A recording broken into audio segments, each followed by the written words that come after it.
I'd like to welcome everyone to the May 27th, 2025 City of Gardner Planning Commission. Could you all please stand for the Pledge of Allegiance? Allegiance to the flag of the United States of America and to the republic for which it stands, one nation, under God, indivisible, with liberty and justice for all. All right, we'll start with Commissioner roll call, starting on my right. Commissioner Vonderschmidt, present. Commissioner Combs, present. Commissioner Souza here. Commissioner Juneman, present. Commissioner Mayer here. Commissioner Cooper. Here. Commissioner Berg here. All right, we have a quorum. Moving into the consent agenda, all matters listed within the consent agenda have been distributed to each member of the Planning Commission for study. These items are considered to be routine and will be enacted on by one motion with no separate discussion. If separate discussion is desired, an item may be removed from the consent agenda and placed on the regular agenda at the request of the Planning Commission or an applicant. And we have two items, the standing approval of the minutes, and then also the Tallgrass Final Development Plan and Plat. Is there any member of the Planning Commission that would like to remove an item from the consent agenda? Hearing none, I will entertain a motion on this. I'll make that motion. I'll second the motion. Motion to approve the consent agenda by Commissioner Combs with a second by Commissioner Vonderschmidt. All those in favor? Aye. Opposed? Abstentions? Motion carries 7-0. Okay. Moving on to the regular agenda. We have item number 1, Horizon Point Subdivision.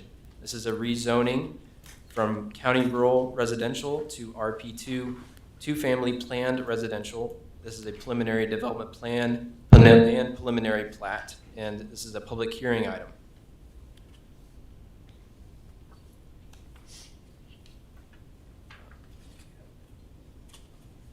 The applicant. Okay, would the applicant like to come forward and make a presentation?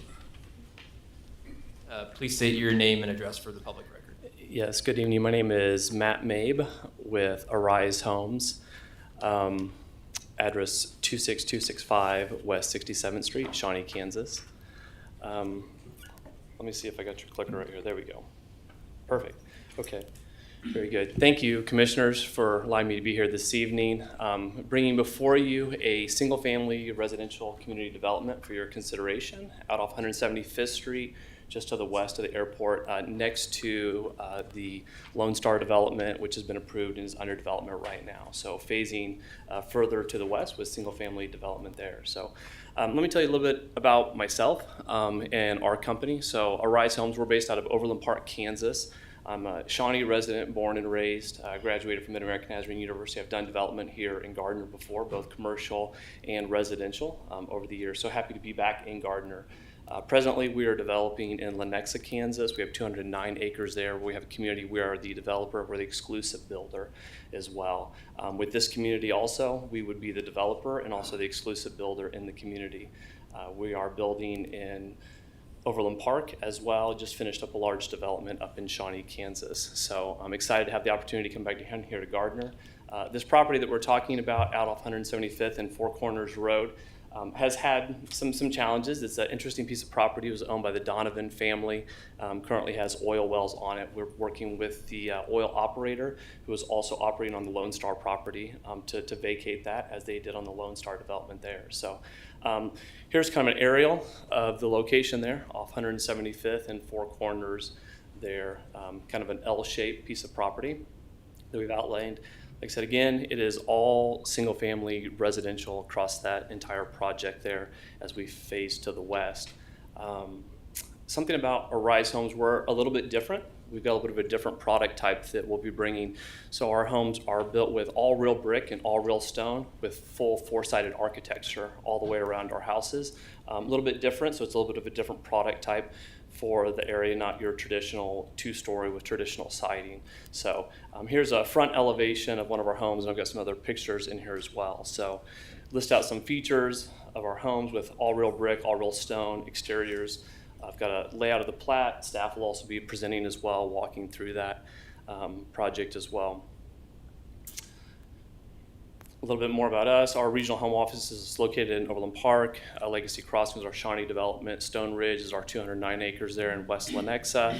Watercrest is a development that we're building, Cedar Crest, and then also Stonebridge out in Olathe, and then we're getting ready to start some homes down in Spring Hill as well. So we're kind of throughout the Johnson County metro area, and then, like I said, looking to expand back down here into Gardner. A little bit about our team, just kind of a overview and aerial, just some of our groundbreakings there, some aerials of some of our communities that we've done. So just excited to have the opportunity to come here with this project. Again, with this project on the Lone Star project, the city had approved and put in a temporary sanitary lift station. I don't know if you guys remember when that came before you.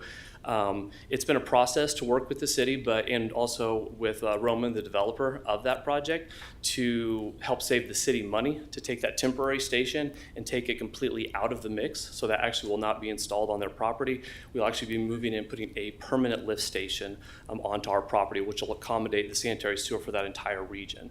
So that way there's not dual competing systems, and that temporary station never has to go in. So that was a process to work through with city engineering and planning, just to kind of figure out how that would all work exactly and timing wise. So excited for that opportunity to help eliminate that cost and expense with the city. So bringing that forward.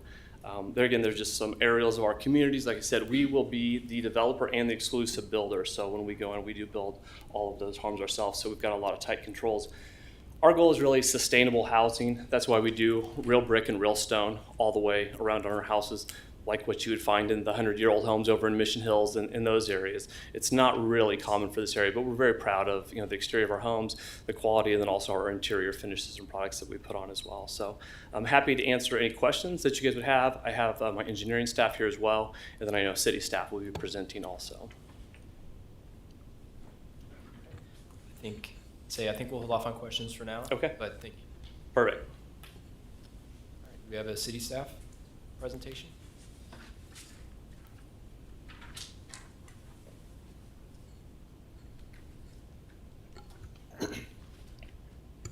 Good evening, Commissioners. Arise Homes is requesting approval of a rezoning and associated preliminary development plan and preliminary plat for residential development. The property is located at the southeast corner of 175th Street and Four Corners Road. It consists of 2 parcels and was annexed earlier this year with Ordinance 2836. There is a farming homestead in the northeast corner of the property, but most of the land is agricultural.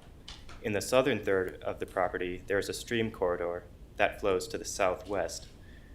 There are a total of 23 oil wells spaced out on the property, which will have to be removed and capped in accordance with the regulations set by the Kansas Department of Health and Environment. The property is currently zoned County Rural Residential and is also surrounded by County Rural Residential to the north, south, and west. To the east is Lone Star Prairie, which was rezoned to the RP2 Planned 2-Family Residential District in 2024. The City of Gardner 2014 Comprehensive Plan identifies this parcel for agriculture/rural residential, but it did not identify detailed future land use for the areas southwest of Gardner.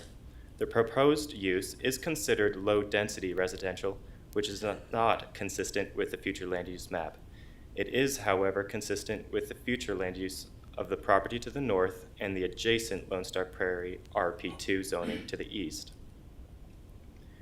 Here is the preliminary development plan. North is to the left on this slide. The proposal will rezone the property to RP2 Planned 2-Family Residential. It includes 246 single-family lots on 78.15 acres. The minimum lot width proposed is 55 feet. The open space is shown in green, with Tract E in the center having a proposed amenity area, which the developer has said will be determined with the final development plan. The stream corridor, shown in light blue, will be preserved. Shown in gray on both sides of it are 2 detention basins, which will be built to handle the stormwater, and a lift station will also be built in this area. The sanitary sewer will have gravity flow to it and then will be pumped to the north and east. There is a third basin below the open space as well. The street layout is relatively grid-like, and for traffic calming, there are 2 speed bumps, one on Oak Valley Drive and one on Fleur Street near the stream corridor. These will be further reviewed with the final development plan. If it is approved, this plan development will become the regulatory document for the property and will only allow single-family homes to be built. Changing the plan to allow for something like duplexes would require a new plan to be submitted, which would require public notification and would appear again before the Planning Commission and governing body for approval. The preliminary plat is associated with the preliminary development plan and includes 4 phases. Phase 1 will include the entrance drive from West 175th Street and the lift station location. Phase 2 includes the western portion with the second access off of Four Corners Road. Phase 3 is the eastern portion, and then Phase 4 is the southern portion. Here are 4 proposed elevations. The buildings range from 1,600 to 2,600 square feet of floor area. Because the neighborhood building type is proposed, there are likely several deviations that will need to be requested with the final development plan and will be reviewed at that time further. There is one deviation request for this item. The plan shows 5-foot wide sidewalk on one side of the internal streets, but the code standard for the neighborhood street type is to have 5-foot wide sidewalks on both sides of the street. With the limited open space and the smaller lot sizes, staff believes the code standard should be met and the streets should include sidewalks on both sides. Staff is not supportive of this deviation request. Staff finds that with the suggested conditions of approval, the plan meets the review criteria for a rezoning and development plan and plat. The preliminary development plan will need to have the sidewalks revised, and the final development plan, if submitted, will need to address the amenity areas, lift station screening, and traffic calming measures. There's one motion for this item. Staff recommends approval of the rezoning from County RUR to RP2 and the associated preliminary development plan and preliminary plat with the 5 conditions before you. Staff is available for questions. Thank you, Jesse. Since this is a public hearing item, I think it's a good time to open that public hearing. So we'll now open it. If anyone would like to come forward and comment on this item, please come forward, state your name and address for the public record. Individuals will have a maximum,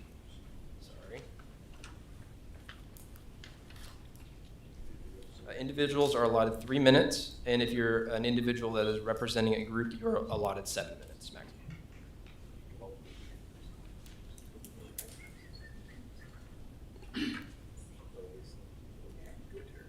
Terry Simpson, 17540 Four Corners Road on the southwest corner. I heard Matt saying the lot size was 55 wide, but I'm wondering how deep it is to get a 2,600 square foot house on it. Also, how many houses can possibly go on a 8-inch lift station, 8-inch pipe, sanitary pipe on a lift station? I'm just kind of curious about that. I'd like to see something on that on some preliminary plans, and that's my main concern, is where the sewer's going. Thank you.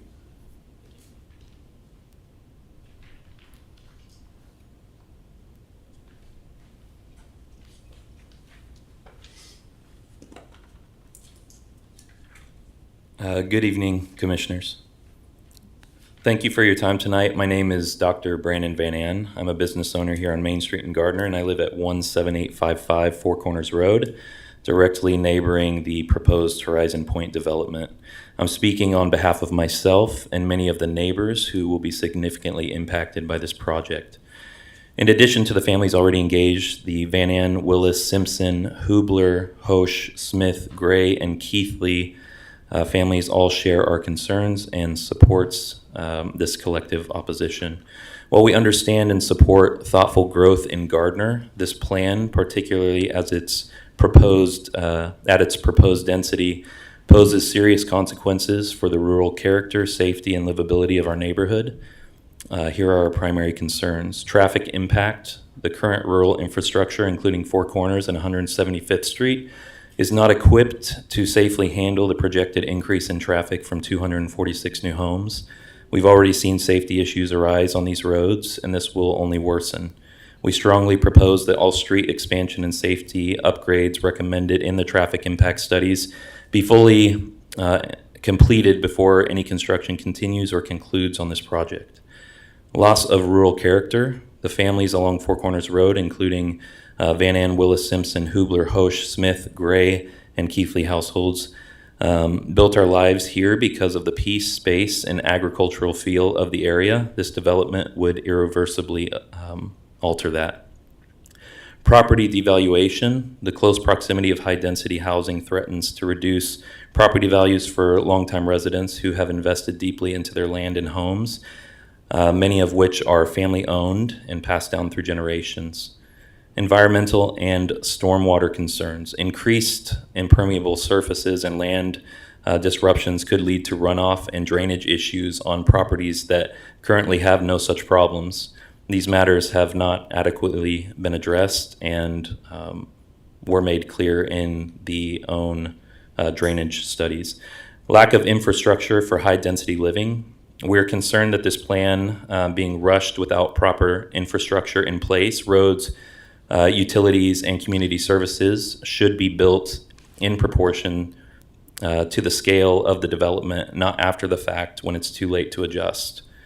In light of these issues, we would like to formally request a joint meeting with developers to discuss adjustments to the plan, especially regarding adequate privacy buffers and further distancings of the home from our property lines. We ask that the city work with both parties to increase the abutment space between the new development and existing homes using natural and or constructed buffers to preserve a reasonable sense of separation. Lastly, we ask for written assurance that development will be limited to single-family homes only and that no duplexes or multifamily dwellings will be introduced now or in future phases under amended plans. We are not anti-growth. We are for wise and responsible development that respects the people who already live here, the roads we all use, and the values that drew our families to Four Corners in the first place. We appreciate your time, your service, and your thoughtful consideration. Thank you.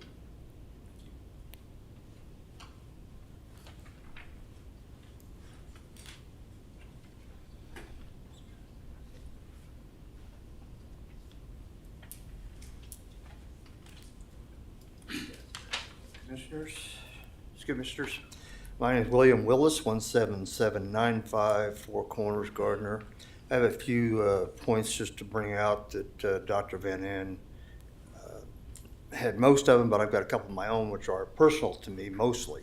The first is when the grading starts, if it passes here at meetings, the silt fences should be maintained daily around this project so that the dirt and the dirty water doesn't leave the construction area. And the reason I say that is because I've already had issues with the construction, and I'm going to bring this up, of the Lone Star development, because that they did not maintain for a short period of time their silt fences. Now, with that, I will say that when I approached them, they redid them and did them properly. And a couple of times when I came to the city, that Mr. Hunter and some other people with the Public Works were very nice and took care of things for me in a very expeditious manner. So that worked out really well. But in the meantime, that being taken care of, and before and even now, I believe I'm getting dirty clay water into my pond. And the problem with that is, if you've ever owned a pond or whatever, bass and crappie fish are sight feeders, and they have a limited vision to feed, and they won't grow, and they become stunted, and therefore are small. And I don't have big bass. So anyway, the water issues with them flowing into our pond, I'm wondering if it could be taken care of if the developers in Gardner, if they're not already following Mid-American Regional Council's design criteria for retention and detention could be using that program or policies that Mark developers have, that I think Gardner is a member of, and I think hopefully follow that guidelines. I just learned that from KDH today that that's possible. And again, I don't know if y'all follow that or not, or if engineers or Public Works would know about that. The other thing is with the, well, again, with the destruction of the detention water coming out of the detention ponds, the fish population is going to be destroyed in numbers and size. And when these detention ponds are developed, much like the one at 183rd and Gardner or Center Street, across from north side of Casey's there, that pond is taken care of all the time by a professional.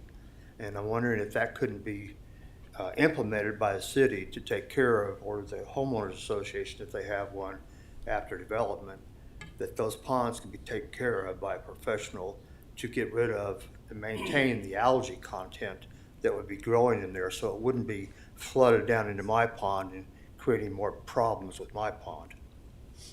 With so many homes and hard surfaces and lawns that's going to be created in this development, contaminants from the lawns, the driveways, the sidewalks, the roadways rains and other sources will bring those contaminants into the streamways and into, again, my pond. Just as a let you know, my pond is about 10 to 15 feet away from the property line where this development is going to start at or stop at, whichever you want to call it. So that's kind of what I'm looking at. Again, with what Dr. Van An has stated, we all are on board with that also, and behind everything that he has developed with that statements and stuff. So thank you very much.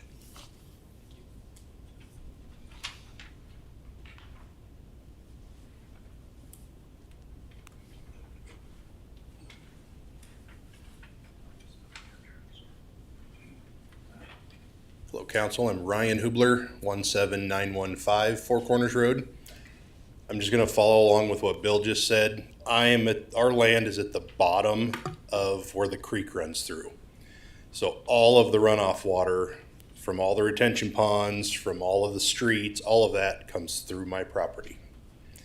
We already have problems with flooding as it is when it comes off the farm ground. So I don't know what can be addressed, what can be done, but all of that comes right up into my yard. You know, when we get a big rain, it floods through there. It's not a normal stream that just runs all the time. So that being said, I would just like to know what can be set to help divert that so that it all doesn't just come down at one time and all of a sudden I start having problems because of all of this. So that's my, what I have to go on. Our land is right at the corner of the southern property line, so I just get all the, after effect. Thank you.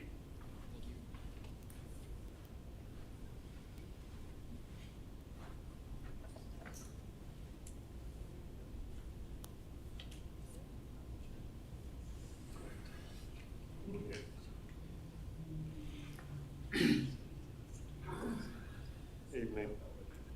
Chris Osh, 17725 Four Corners Road, Gardner, Kansas.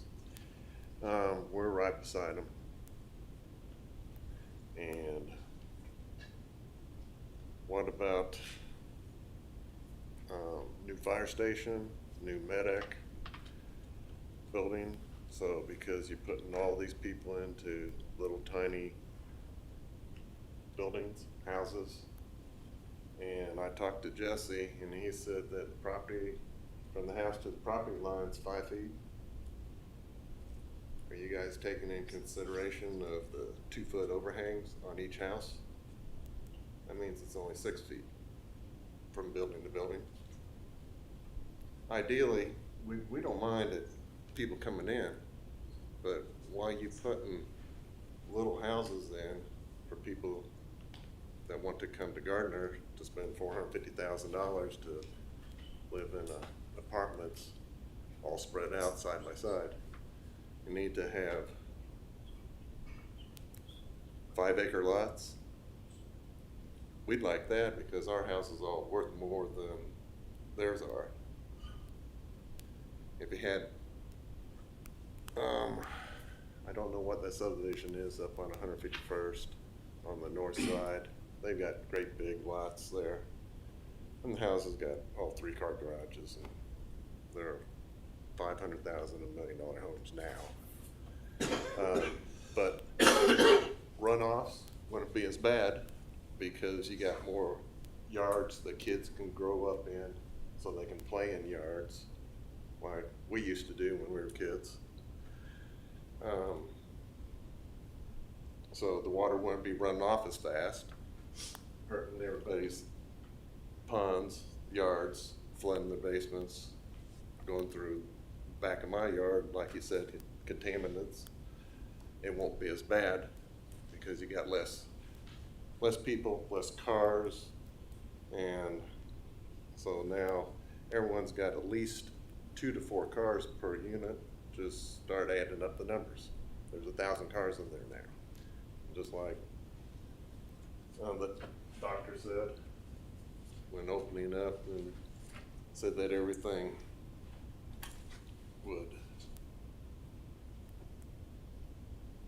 that we don't like, the contaminants running and everything.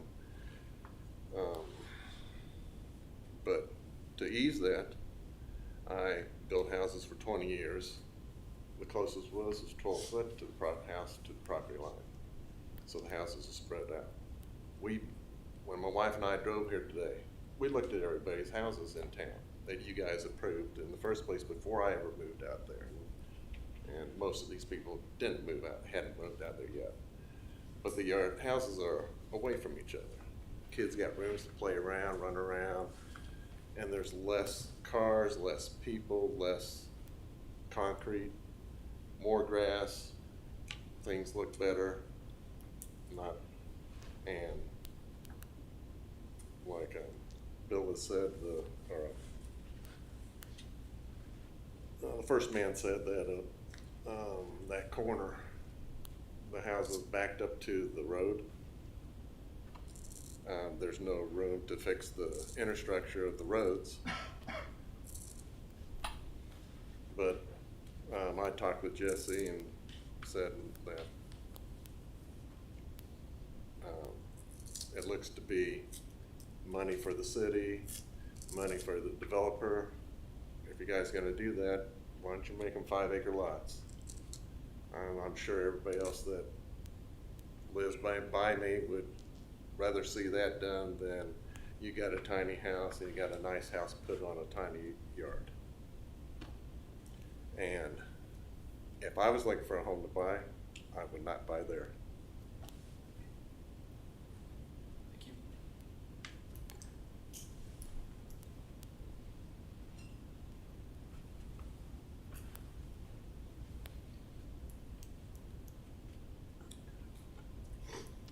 Anyone else?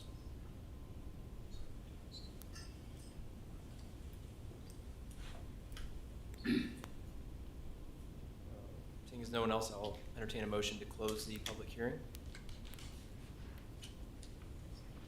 Motion to close public hearing. Second. We have a motion to close the public hearing by Commissioner Mader, second by Commissioner Cooper. All those in favor? Aye. Aye. Opposed? All right, moving to commissioner discussion. I'll start on my right. I guess my questions would be to the city as far as lots of people have been talking about water runoff, water retention, and that was the first thing that I noticed that I thought would be a concern. So what has the city been, can you address that from the city's point of view of what we've worked with the developer? You want to talk specifics, you want me to? I mean, so the developer submits a stormwater study, and then it is reviewed by Public Works, and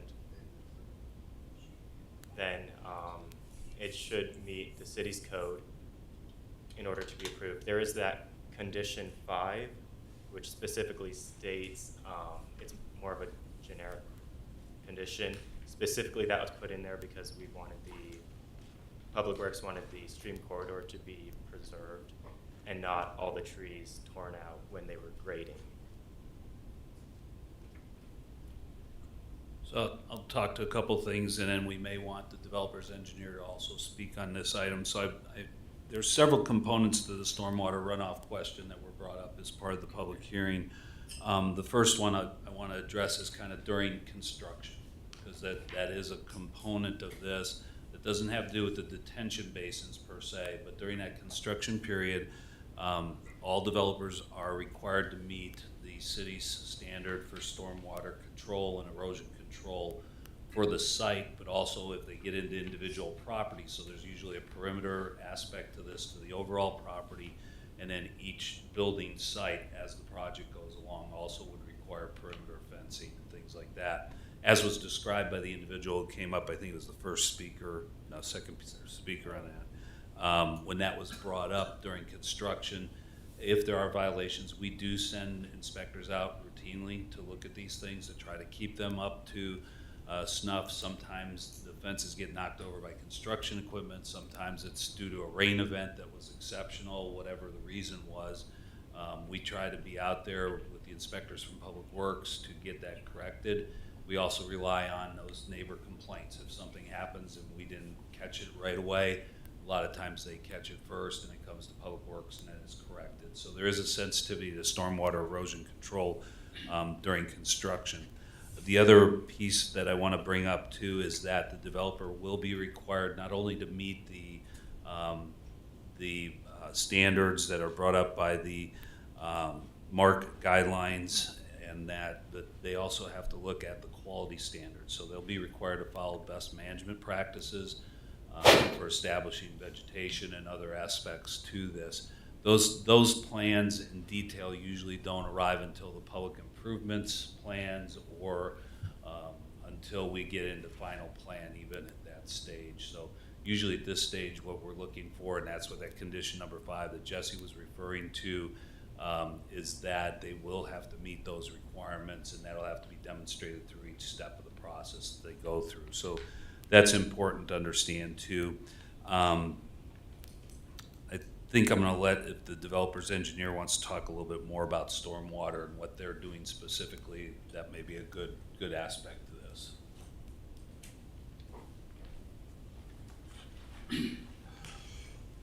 Good evening, Commissioners. My name is Matt Cross. I'm with Call Valley Engineering. Address is 8040 North Oak Traffic Way, Kansas City, Missouri, 64118. Couple of things.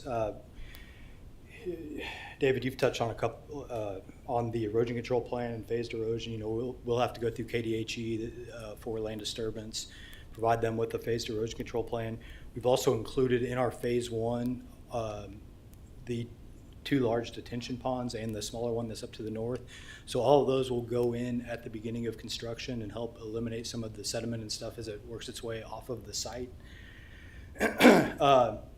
All ponds are dry bottom, and we have met APWA 5600 and the MARC BMP manual for level of service, so we have accounted for both water quantity and quality.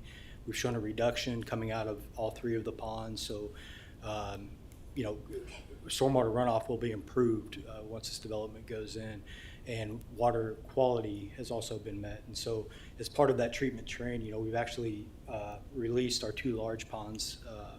As you can see up here, they're I believe it's tract A and tract K. Those will drain into the protected stream buffer, which will, as I said, be a part of the treatment train.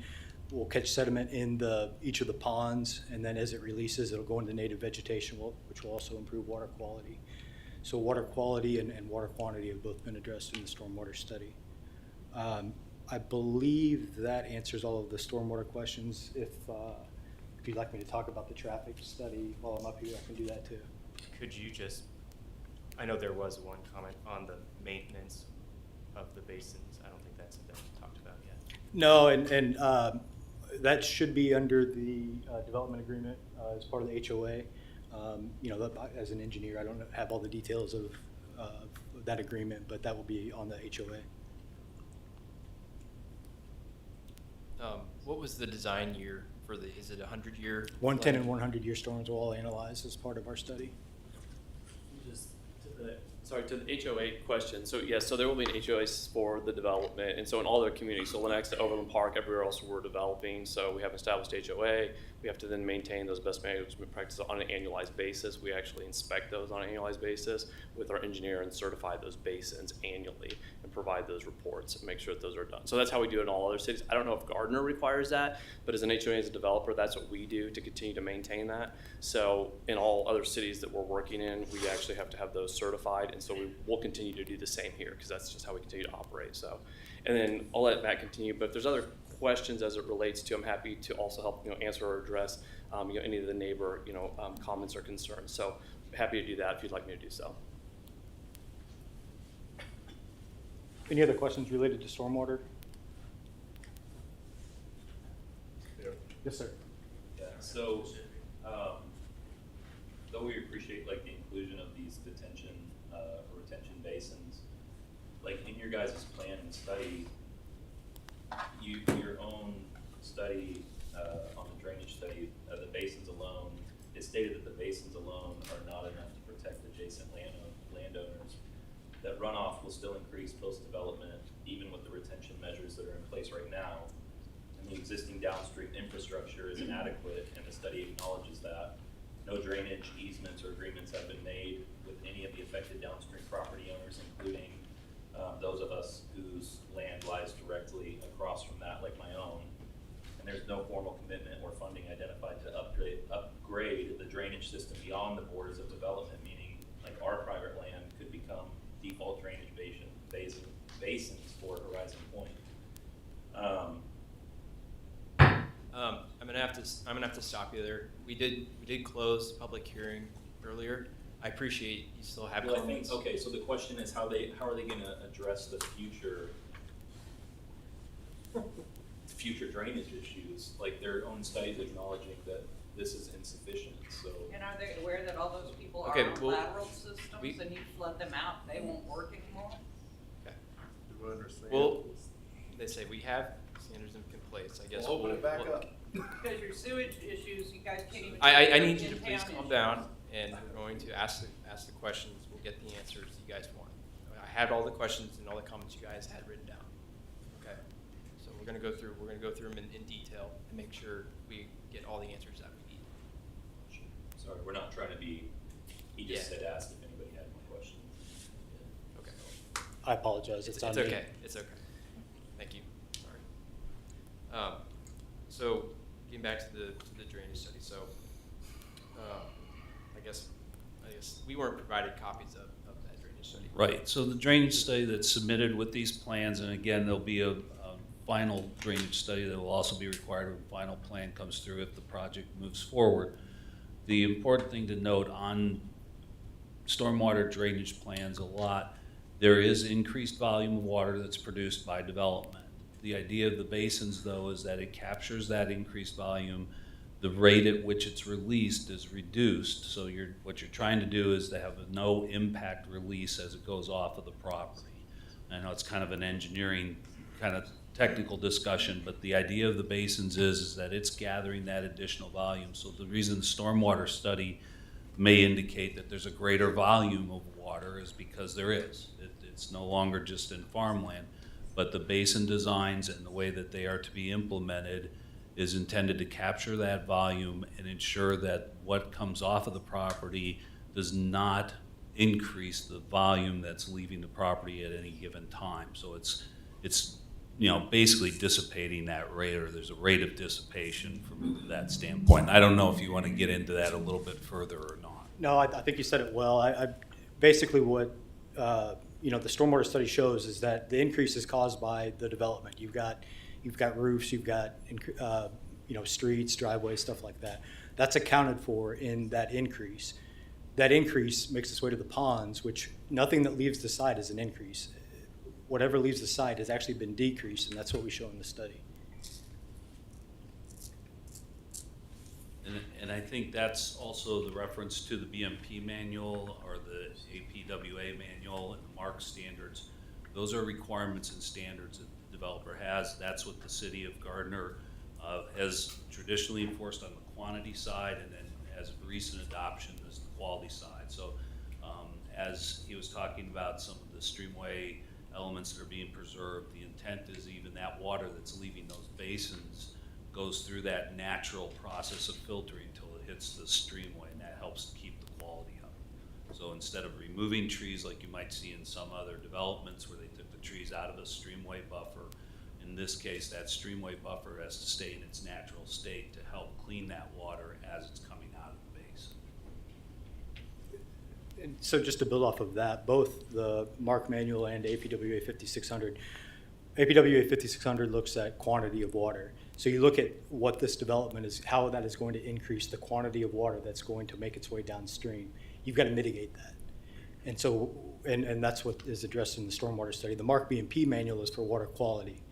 And so, once again, you look at what this development, what the impact will be on stormwater quality that is leaving the site. You've got to mitigate that, and that's the treatment trains, the dry water detention basins. So in both cases, it's being met. You know, we're meeting water quality requirements, and we're reducing the stormwater runoff that will actually make its way downstream off of the site. And just for clarity. Yes, sir. Are those studies both, do they take into account obviously the construction, but then also post-construction? Can you help me understand when you look at that study and so the water that you're talking about, the drainage, is that during construction or is that with? No, the study itself, the study itself is post-construction.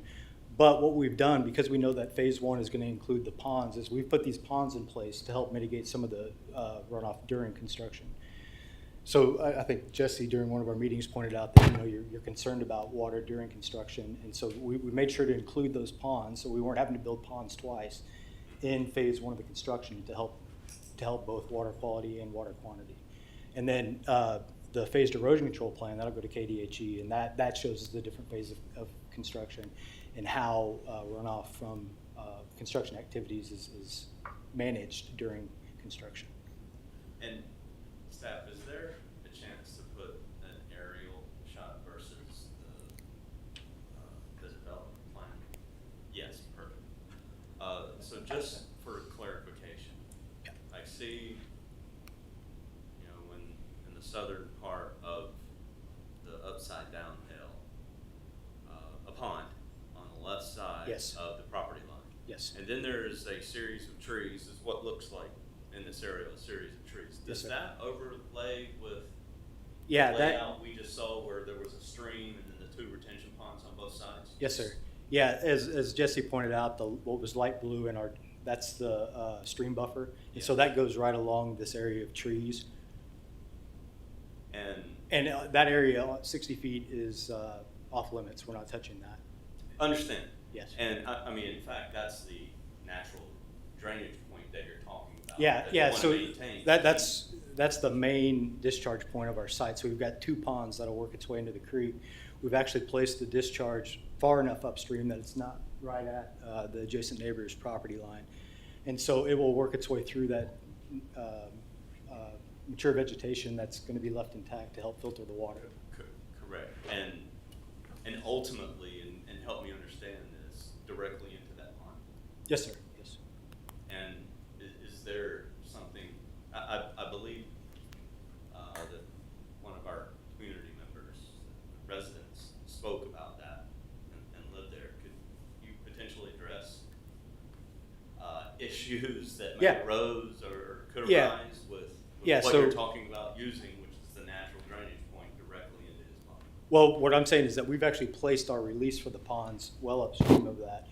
And as we release, we're going through that vegetation that's going to be maintained. And so, I'm sure that he's concerned about water quantity coming into the pond and water quality.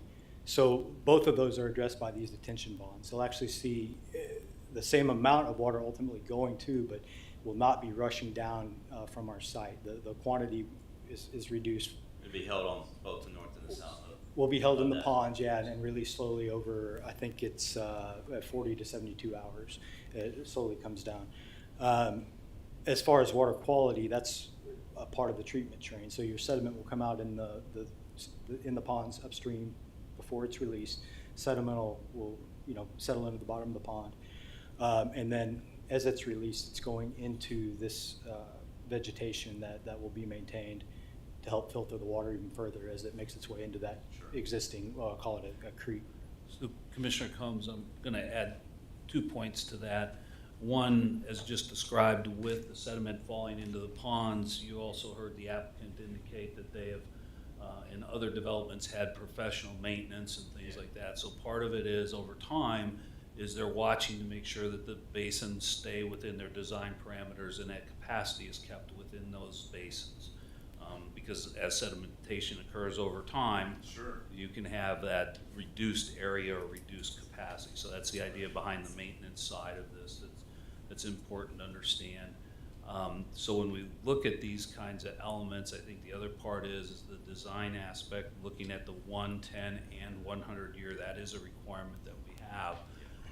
We have also, I would say in the last 12 months, I'm going to say last year or so, you're seeing more and more where we are requiring that these basins be built as part of phase 1 in most developments, because our concern, as you may note with other developments, is sometimes these phases go a lot slower than people anticipate. So the idea is you better have this infrastructure in with phase 1, even though it's really designed to handle more phases and more development. But we want those things in place at the first stage, and we want them built right, because sometimes we don't know how that development will actually occur over time due to economic reasons or market. Yeah, thanks. Yeah, thanks for the clarification. That Yes, helps me, at least at this point. I'll have some questions later, but not really. Okay. I have Any a other- follow-up on the volume that we're talking. Yes, So Commissioner. I don't know what volume the basins are supposed to be designed at. Are you guys meeting that minimum standard? Are you going above that? And if so, how far beyond that? Are you going 10% above the minimum, or? No, so the minimum is based on the 100-year storm and then freeboard, both with your main release for our pond, which is controlled by a weir. Then you've got to consider that gets backed up or clogged, and so you consider back-to-back 100-year storms with a clogged primary structure, and you've still got to provide a foot of freeboard above that, and so that's how that is determined. So what it is it's a level of safety that is included into the MARC manual, or I'm sorry, the APWA design criteria. Mr. Chairman, I may suggest there was an offer also maybe to talk about the traffic issue. Since the engineer's already up here, I'm assuming that you're prepared to maybe talk to some of those traffic issues as well. Yeah, what sort of improvements, if any, are going to be needed as part of this development? So the traffic study, one, it was shown in the traffic study that 175th and Four Corners, the level of service, depending on which direction, is a level A or B, which is good. You know, it's A, B, C, D, E, F. F being, just like you're in school, F is bad. And that's based on how long someone has to wait at that intersection? Yeah, that's correct. And so that intersection right now is A and B. Even with this development and zero improvements, that intersection will stay at an A and B. In the study, it is suggested that we make that a four-way stop, which will improve it to A across the board at that intersection. The main concern is traffic going east on 175th from the development and then coming west, from I-35. It is also suggested that the developer petitioned the city to add a left-hand turn lane into the development up 175th. Those are really the only recommendations in there. As part of this, I will point out, though, we are planning to add 4-foot shoulders along both the Four Corners and 175th on this side of the development. So at least, as far as traffic is concerned, there will be a 4-foot shoulder that's added as part of this. Also, the developer is required to dedicate right-of-way to the city along both roadways to expand for future expansion potential. So it's required to have 60 feet on either side of the center line. So what's being asked here is 60 feet from the center line to the property line on both 175th and on Four Corners Road. that would accommodate approximately a 4-lane road. Yeah, 4-lane divided potentially. Now, that's not what's required with this development, though. The right-of-way is required, but the actual construction of a road to that standard is not required of the developer. Is that 50 foot or 60 foot? It'd be 60 feet. 60, okay. Yeah, so it's 120 feet total on the right-of-way, 60 feet center line. While we're talking about traffic, I had a question, I guess, with, you know, it seemed like there was kind of an interesting layout with the streets on which ones were kind of labeled as collectors and which ones were labeled as, you know, residential streets. And I don't know, it like, kind of this property area is kind of interesting because we've got this kind of condition today, you know, and then this condition where this is developed, but there's nothing to the south. And then there's kind of the future, what does it look like with all the development in there and what connects potentially to 56? I would have thought that Fleur Street or something like that would have been a collector classified as that and not kind of the side street. I don't see the name of it on here, but you know, to the right of the streamway. It doesn't seem to me like intuitively like that is a collector. Can you explain why that it's given that designation versus SX or Fleur? I'm afraid I'm going to have to deflect a little bit to Tim and David here, but my understanding is that, you know, there's only one collector that's laid out, and that ties into Four Corners. That's our southern connection here. I believe it's 178th Terrace. 177th Street, is that right? No, it's I'm sorry, 180. 178th okay. Terrace. Yeah, 178th Terrace. Yeah. Yeah.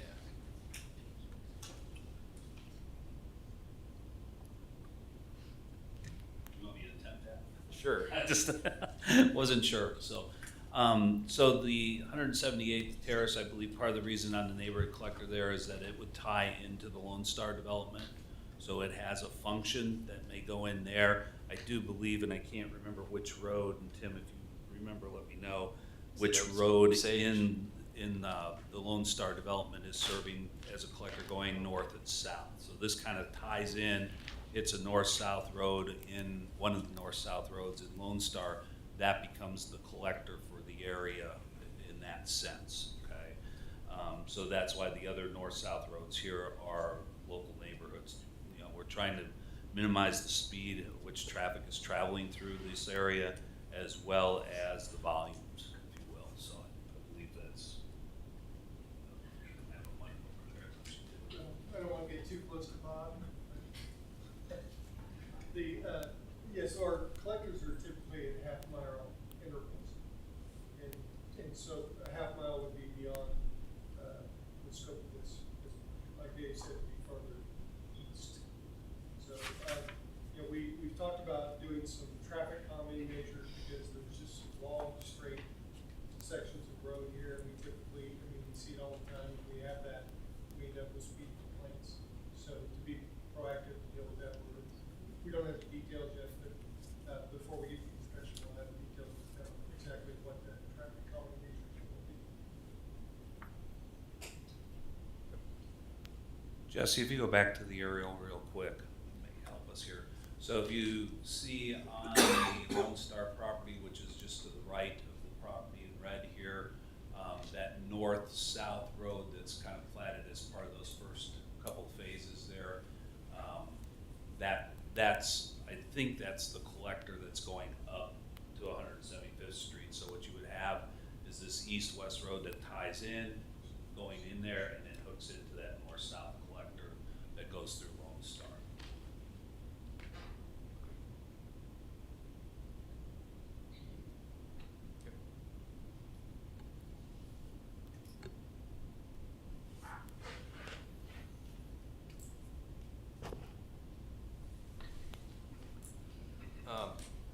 I guess I'll keep going, I guess. There was a question about kind of the rural feel and mentioned, like, is there any sort of proposed tree buffer for the properties or the detention basins that are bordering the existing homes today, the existing properties? Matt, do you want to address that? I can, yeah.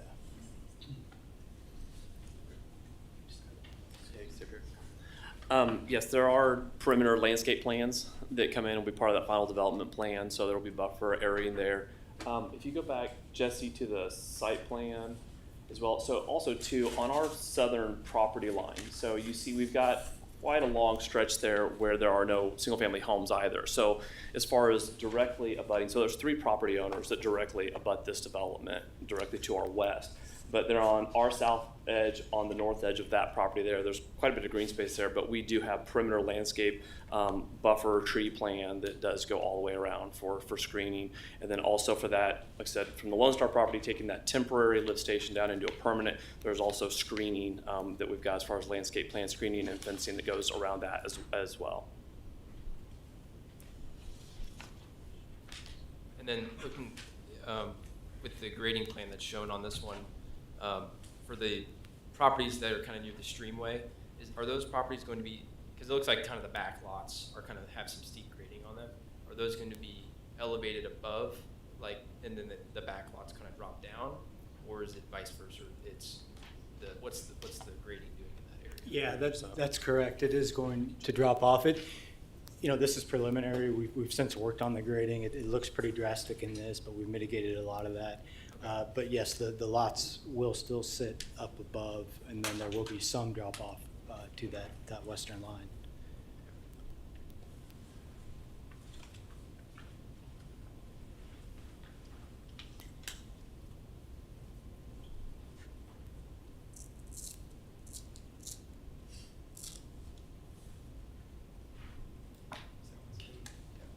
Is it appropriate, or maybe it's the other Matt, to talk about the 55-foot lots, that particular deviation? The 55-foot lot is not a deviation in that sense, okay? So it is part of the rezoning request, and the development plan, so it does lock it in. So these are smaller width lots. The traditional suburban lot is about 70 feet wide, technically, so that's what differentiates our suburban standards and our more neighborhood standards with the LPC. So this is within that range of that zoning that's been requested, so as part of that. The thing that I want to make sure that everybody understands, Jesse mentioned this in his presentation, and since you have the letter in front of you, it talks a little bit about the reassurance of single-family residential here. The development plan is what becomes the regulatory plan for this property. So if the rezoning is approved with a development plan that shows single-family residential, that is what's allowed to develop, nothing else at that point.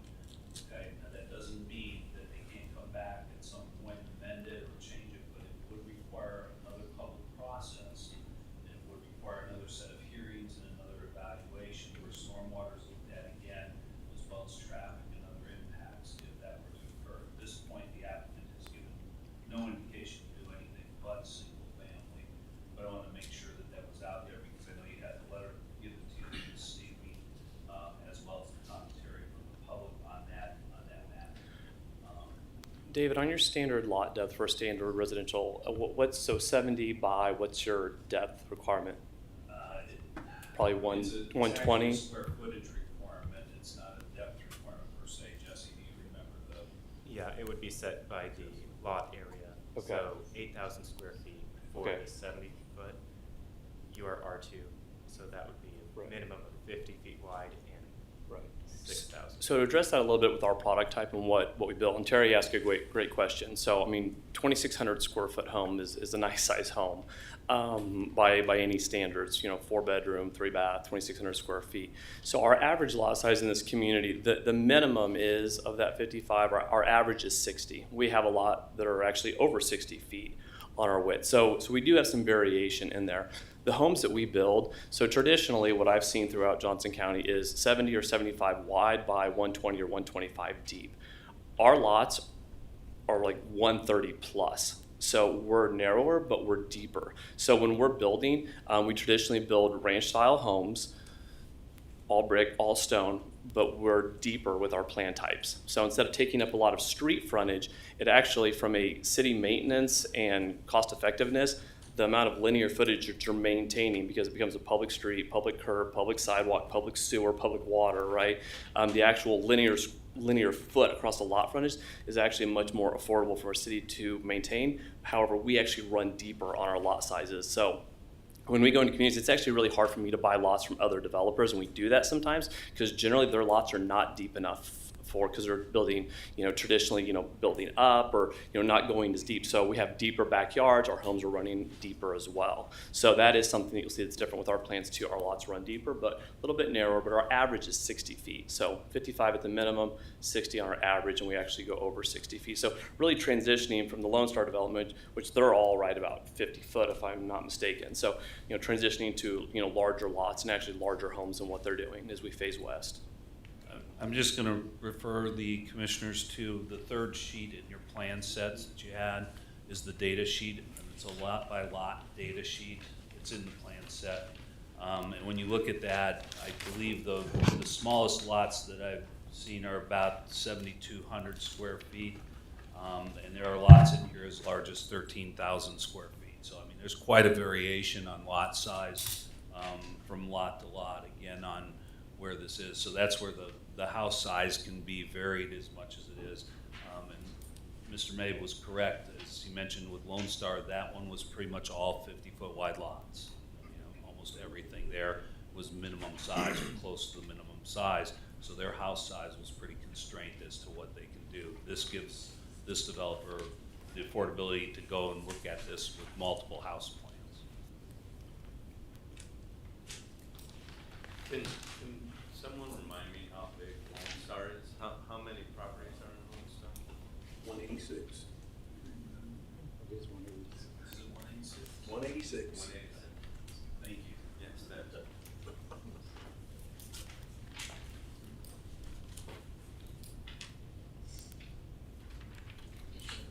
Combs, do you have any questions real quick?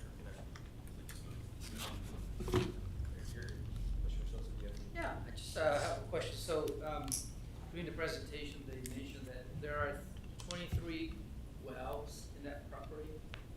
So how, just kind of, this is the first time I have a project that had, wells in the plan. So how are you guys gonna fill those wells? What's the Mr. May. Sure. So D&Z is the operator. They're actually operating wells on the Lone Star property as well. And they're the operator on the Donovan property. So when they went in and kept all those, so I'm not an oil operator, so I'm not going to speak to the level of expertise here, but I know there are state regulations, guidelines. Also, the city has standards and guidelines that have to follow. That all gets inspected and signed off on.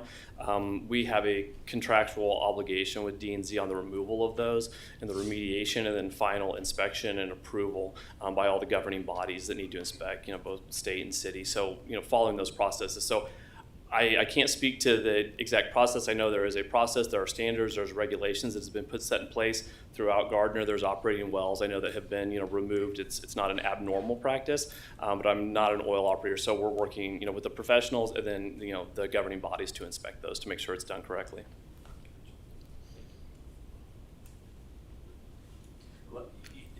To the point of runoff, I mean, if you go out to the property today and you walk around those wells, you will see top of surface, oil and things that are happening right with those wells, with the operations, with the mechanicals.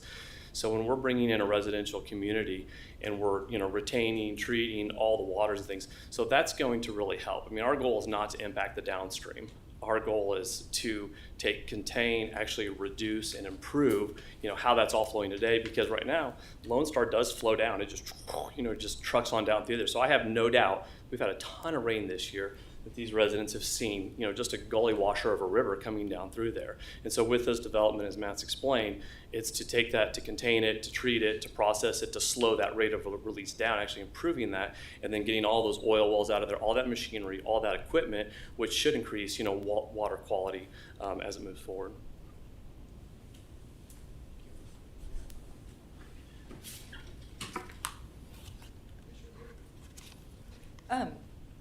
Yeah, just a couple of questions.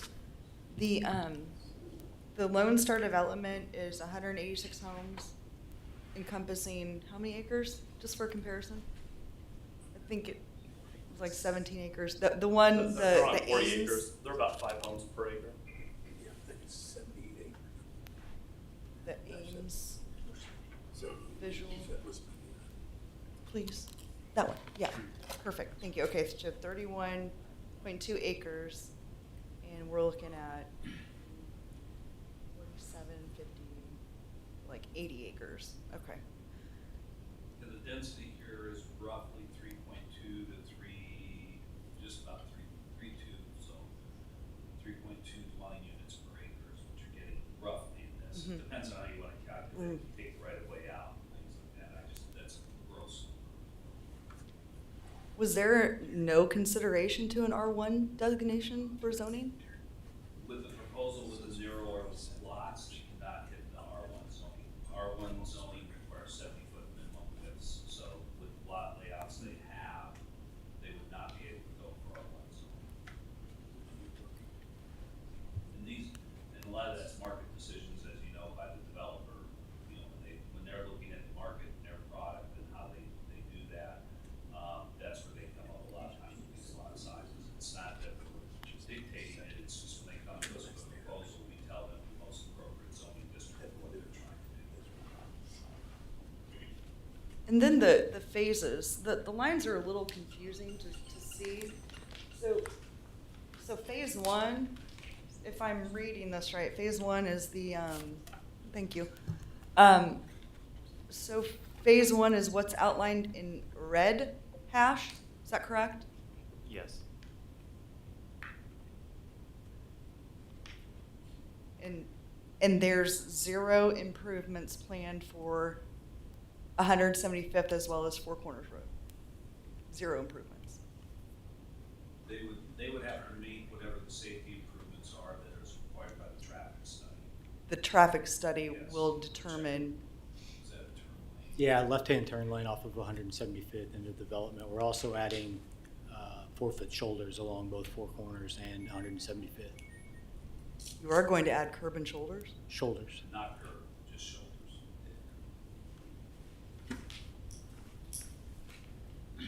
Those are the only questions I have right now. Thank you. I don't have any questions. I just, looking at the plans for the houses, these are gonna be all slab houses? Patio homes, yep. That's one question I had. I'm gonna go back to Commissioner Mader just for a second. I want to go back to Commissioner Mader's question about the phasing. It is the red area, but there's actually kind of 2 areas, if you will. You have the area that's coming off of 175th Street towards the south in that kind of middle part, and then you've got the detention area and the streamway there. So that's all part of phase 1. Even though they're kind of disconnected, they'll through their platting and that, they'll be connected. So that road then, Fleur Street, is included then as part of phase 1 is how I'm. There'll be, and that'll be talked about as part of the final discussion, but there'll have to be an access back there because of the lift station and everything else. Now, whether it's built to the full street standard or it's built to some interim standard to allow access, that'll be discussed as part of the final development plan process. But access will need to be provided there, so. Thank you. Commissioner comes in, he's gonna jump around here. Did you have any more?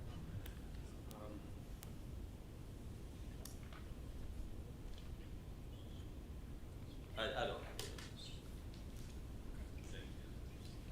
Mr. Chairman, I was just going to bring up, there were a couple things that maybe we want to hit on. One, I do know that there was a question asked about the 8-inch lift station and the adequacy or the limits. The applicant's engineer may want to address that. Yeah, so we did look at, we're catching everything both from Lone Star, a few lots from Lone Star, and then our development. 8 inches of gravity line. It's got the capacity for this plus. No issues there. We meet the city's requirements as far as flow within that pipe, and then the actual force main will be sized appropriately to handle whatever's necessary there as well. The second one had to do with facilities, fire station, EMS, things like that. The fire district is part of the plan review process. They didn't have problems with this. They try to maintain their level of service based on their response times. At this point, they were not indicating that this was a stress on their system. Usually they will tell us that ahead of time. I don't believe they have a plan for a new facility in this area at all, but I can check on that too. So that was the other item that came up. And then on the setbacks in the R district, the R2 district, we do allow for buildings to be as close as 5 feet to the property line on the side yards. So it's five foot distance from property line to the wall of the building. For both buildings, that's a 10-foot separation requirement to meet fire code. But the overhangs can go into that setback distance up to a certain amount. We kind of watch that. With the sizes of the lots being the way they are and some of the configuration, it's not like the whole development's going to be within that 5 foot with the overhangs hanging there. But we also accommodate, just so you know, I don't know how many are familiar, but in the code, we also accommodate things on the side yard, like if you have steps coming out of a side entry or something like that. So there are some elements that we don't count as the structural setback. It's usually those kinds of overhangs and elements.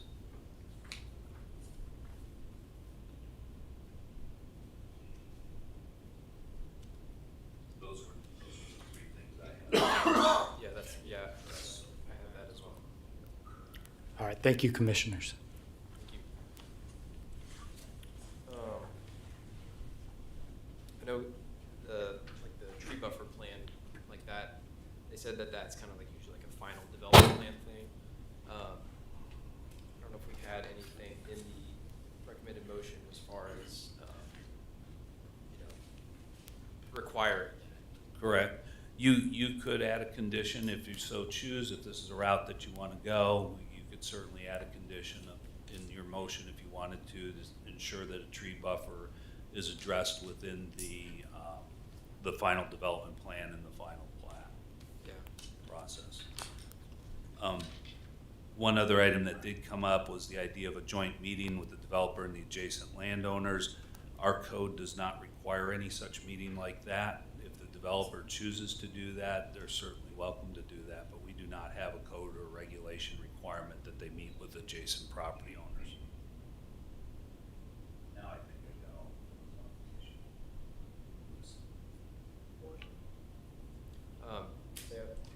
Piggyback off Commissioner Mader's point, with the consideration of R1, I guess a question for the developer, I mean, did you consider buffering those properties with an R1 with some larger lot sizes there?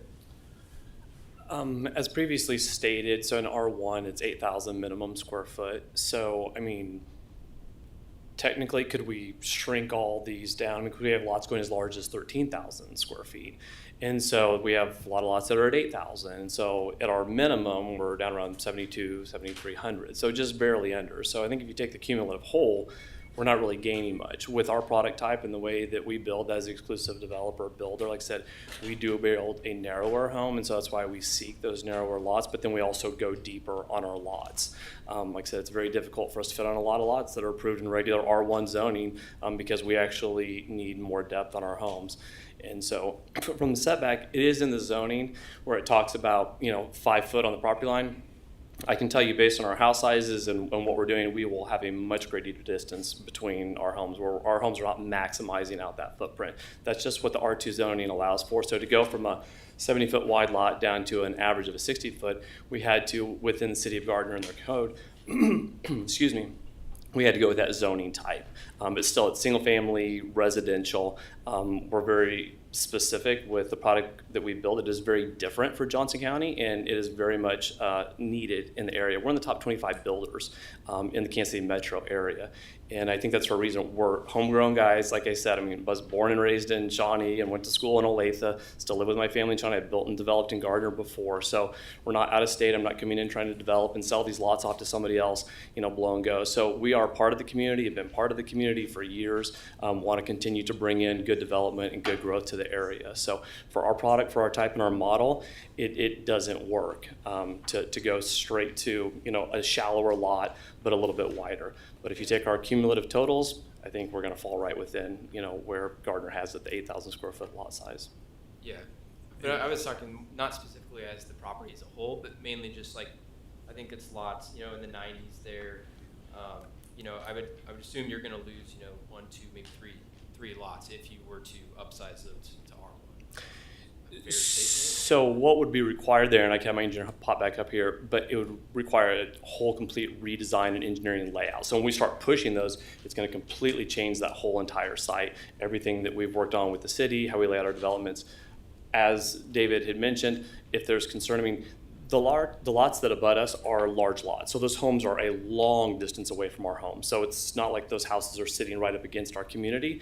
They're up against Four Corners Road is where those are at. But I think what would make the most sense, and if you guys saw it as appropriate, is, you know, maybe on those lots that are abutting adjacent is working with staff before we bring in final development plan of doing, you know, increased, you know, rear lot line screening and adding those things in with, you know, types of, you know, evergreens and certain types of tree types and sizes, you know, across that rear property line if the screening and the visual is really a concern. Like I said, those homes are a long distance away from our houses because they're all sitting, you know, up on Four Corners. So I'm also gonna refer you back to the sheet 3 in the plan set, which has the data on the lots. I was just looking, so the lots that are adjacent to the properties on the south there in the west, that's lot 78 through 97, I believe. Those lots, most of them are 9,000 square feet and larger. Some are even in the 11,000 square foot range. So there are some lots in there that are much bigger than that minimum standard, almost twice the size. They're gaining that in depth, not width, obviously. But I just wanted to point that out when you're looking at that. It's not that all of these are carved down to the minimum 6,000 square foot. These are actually slightly larger. So, you know, when I look at it, the buffering, when we're talking about these lot depths and separation, that also helps. And there may be something we can do with setbacks as well.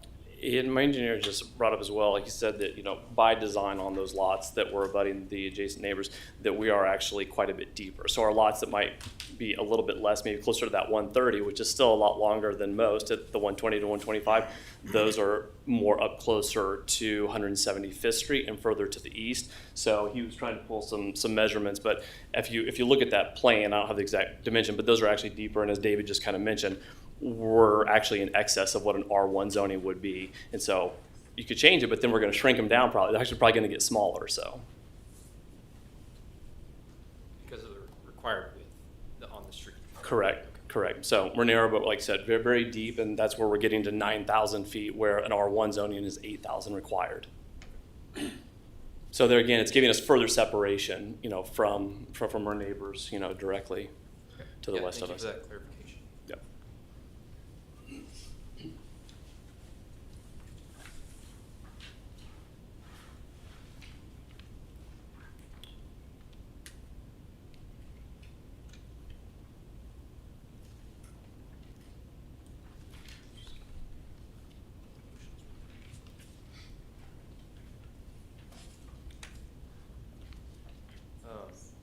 And I guess Commissioner discussion on on the deviation request for the 5-foot sidewalks on both sides or one side, I guess.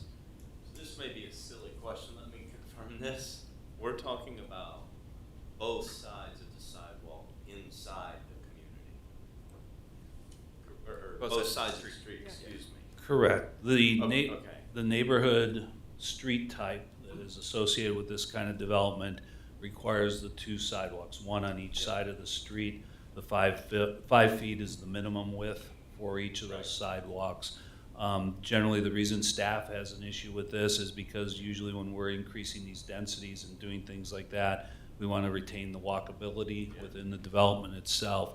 If this was more at the suburban standard, there is the option in that R1 district at the suburban level to have the street or the sidewalk on one side of the street. So in this case where walkability becomes important. We feel that we should have those sidewalks on both sides. I support that, and I just wanted to verify where we were talking about, so thank you for that.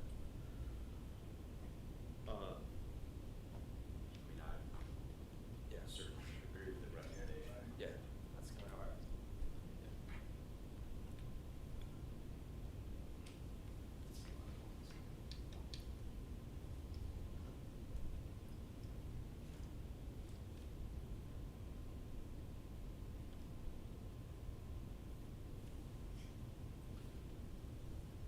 May I ask a question about just our process?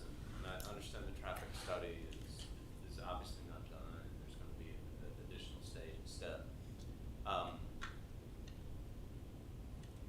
What opportunity are we going to have as a commission and a body to see the next step once that's completed? Can you talk about that? So this is the preliminary step, right? And as part of rezoning, a preliminary development plan for a plan district is required.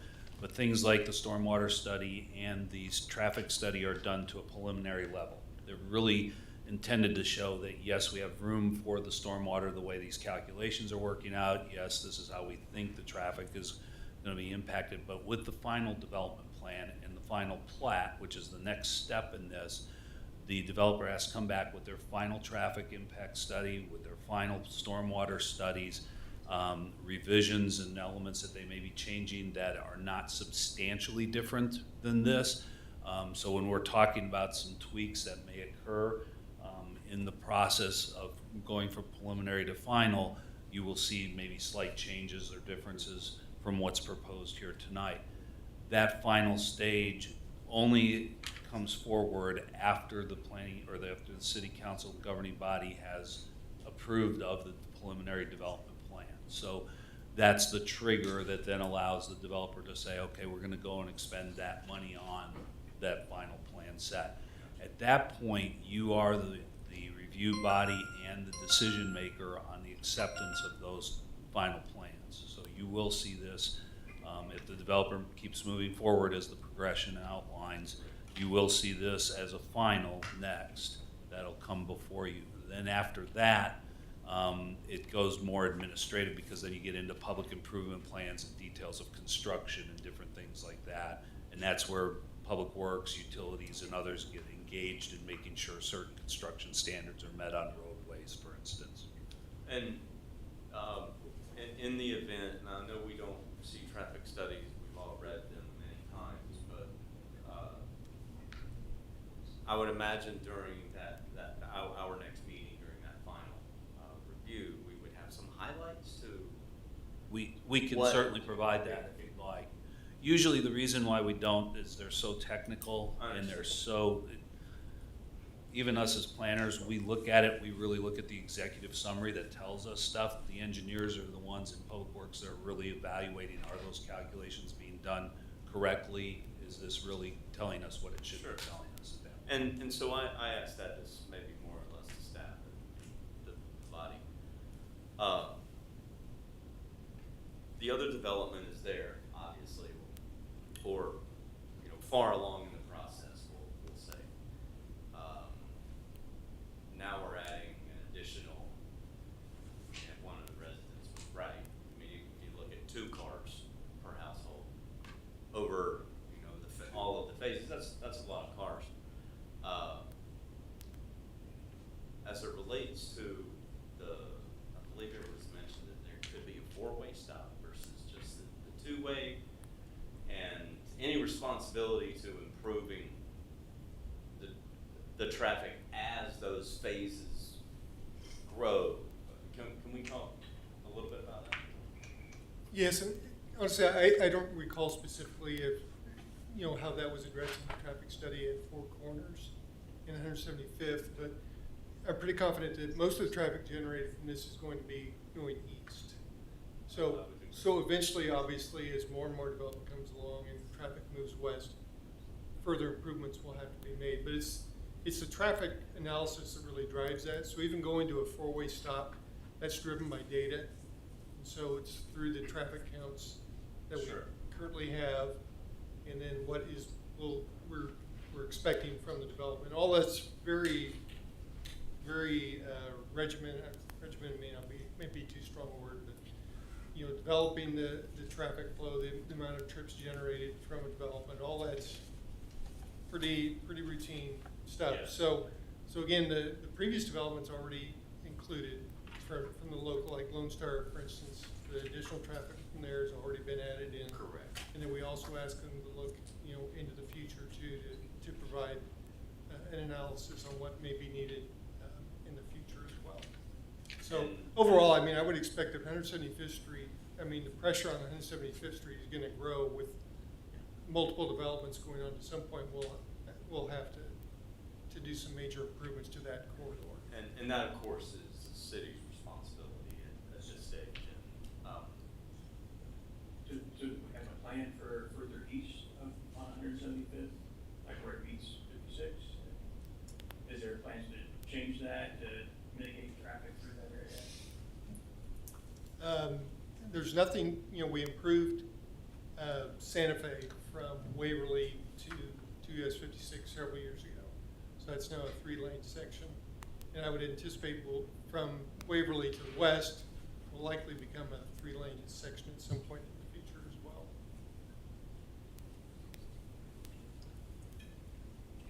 I'll expand a little bit because on your agenda tonight at the end of the meeting, we have something with the capital improvements program. So what Tim's referring to is as these developments occur, each of them are responsible for impacts they create. They have to address those.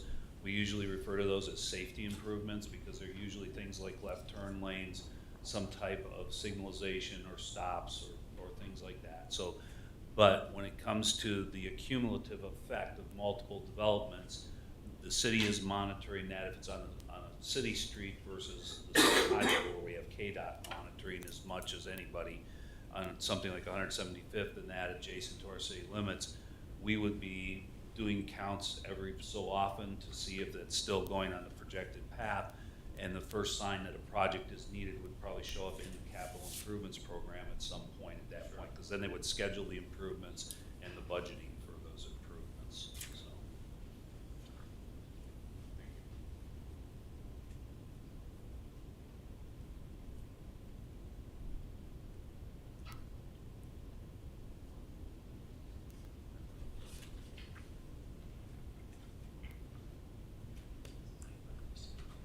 So it's my understanding that there's already kind of like a preliminary easement for that traffic way to be expanded if that's necessary.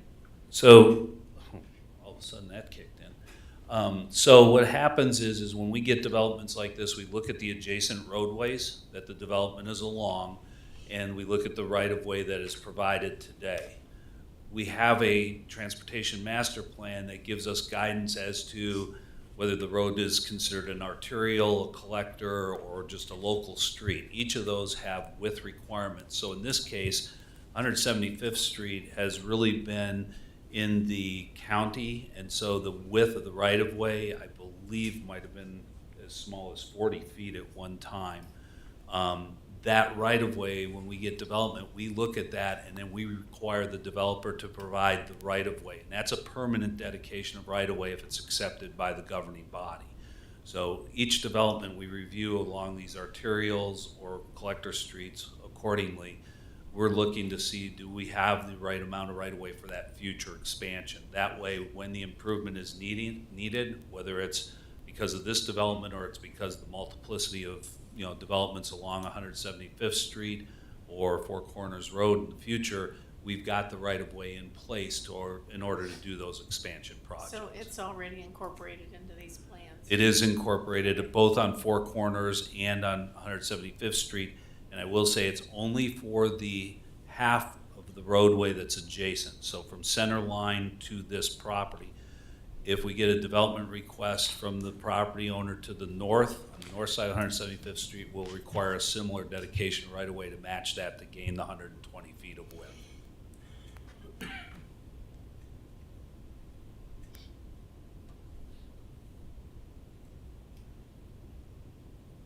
So do the commissioners have any other comments or questions that they would like to have addressed? If So I'll say, ask for a motion on this. Sorry, I was just wondering, do we not get to make any kind of like closing statements regarding any concerns of what they talked about? Not at this point, no. Okay. That was what the public hearing was for. Okay, just seems kind of natural that we would have things that pop up, right, based on what was brought up in conversation with you guys, but, so is there a way to deliver those concerns, regarding? Yeah, absolutely. I can, and do you want me to explain now, or do you want to wait until you all finish your discussion? Were you going to talk about we're us The recommending next steps versus in the approving? process that Yeah, they you can go could, ahead they and could explain take at this Yeah. point. Yeah. So there's multiple things you can still do. The Plan Commission's action tonight is a recommendation action. It's not a decision action. The governing body is who makes the actual decisions. The governing body does not have to follow the recommendation of the Plan Commission or the staff, for that matter. They have the ability to evaluate this independently with it. So in between this period of time, there are two things that you can do. Yes, you can go ahead and submit further public comment and address that to the mayor and city council or the governing body in a written format. I would say if you do that, don't wait until you're right up against the meeting night, and this will be their second meeting in June, which I believe is June 16th is when they will hear this item. So it's a 7 o'clock meeting here in these chambers on June 16th. So I would tell you the packets for the city council net go out generally the Wednesday or Thursday before that, kind of like the Planning Commission does. So if you're thinking about a back calendar here, I would say don't wait up until that 11th hour, because then things don't necessarily get in the packets. It's kind of like one of the letters we had to provide tonight. It's okay, they just don't get as much time to look at it and kind of read through it. So I would say get that in. You can provide that to the city clerk, or you can provide it probably through Jesse as the staff planner in our office in community development. So that can be done as written commentary there. They will have access to this meeting. It is on YouTube. It's being streamed and recorded. They get a reference to the meeting so they can listen to the discussion that was going on as well. And then for the property owners that are within the notification area, which those property owners, I don't know which of you or if all of you got those, but for those owners that are in there, there is a protest petition methodology, which Jesse can walk you through, or Bob or I can walk you through that and get you the procedures for that. That protest kind of petition process, you have 14 days from tonight's meeting to get that into the city clerk's office. It's a more formal process, if you will, than just simply providing letters.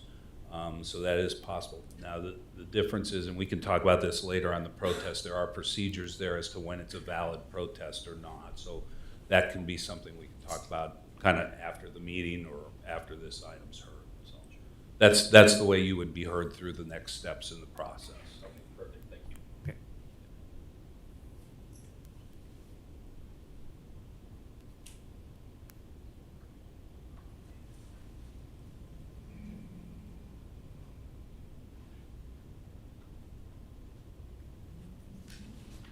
Then Dave, if we were to recommend a denial, there would need to be a specific reason that would need to be stated for that, do you know? Or is it for the rezoning specifically? It helps if there is kind of a finding as to the reasoning for it, yes, but usually the conversation takes care of that.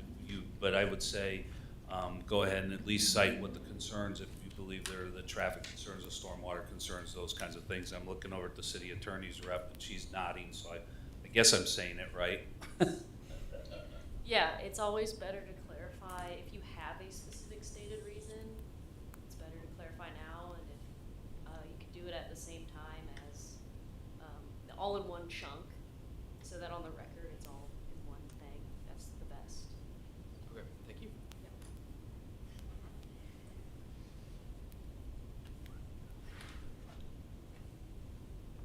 And then the other option would be if we're not, if we Yeah. need more information, would be to table this. So until- you have several options, obviously, right? You have you could recommend denial with your reasoning. You could recommend approval with or without conditions. You can recommend approval with the conditions staff has outlined, or you can add to that or modify those conditions as you see fit. Or if you feel you need more time to consider it, yes, you could table it, and we just want a time certain and it'd be your next meeting as to when you were hearing that.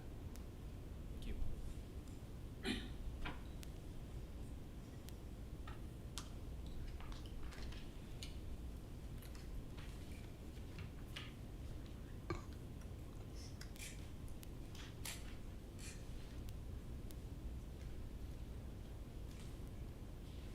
Are we getting a sense from the commissioners that, is this something we want to vote on tonight? Do we need some time to think about it? Is this more information? Is it worth a table? Is it worth I'm just trying to get a temp check. I feel like everyone's kind of looking around, and we have a time limit of a meeting at 10 o'clock. So I don't want to be here that late. I don't think there's a reason to table it. I feel like we have all that information. So it's just a matter of approval or not. As far as Yeah.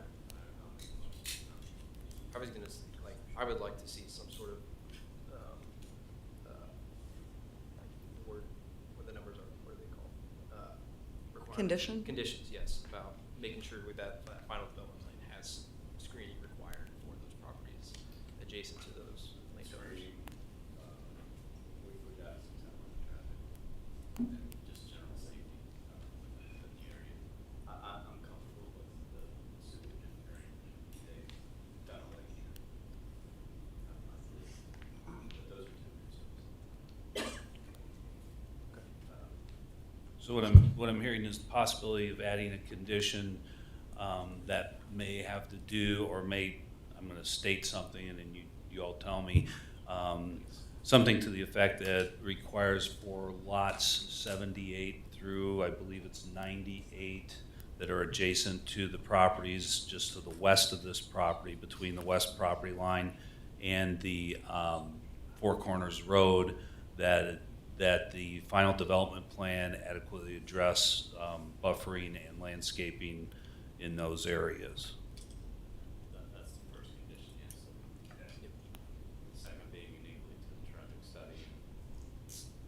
So, On the traffic study, I think instead of making that a condition, they will be required to give us a final traffic study with all that information. I think your question, Aaron, when we were talking about was maybe getting the highlights to you all and getting you information up front. So why don't we just leave that with staff to make sure if this goes forward, because the city council may or may not, but at this point, what we can do with the traffic studies, we'll just make note that if the final is submitted, that the traffic study, we at least get you the executive summary or some element that's got the highlights on that for safety concerns.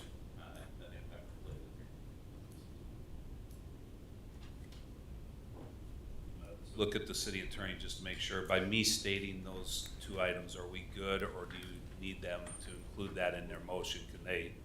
Yeah, so reiterate, making a motion, and then list any additional conditions that you just discussed. So all in one chunk.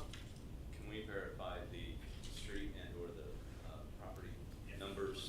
We'll make that as part of Be 78 through 97.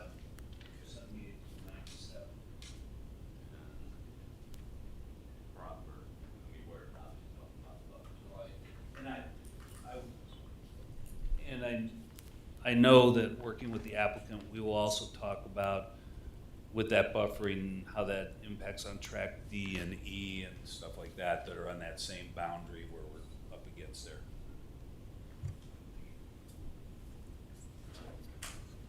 So I'll be happy to make a motion to,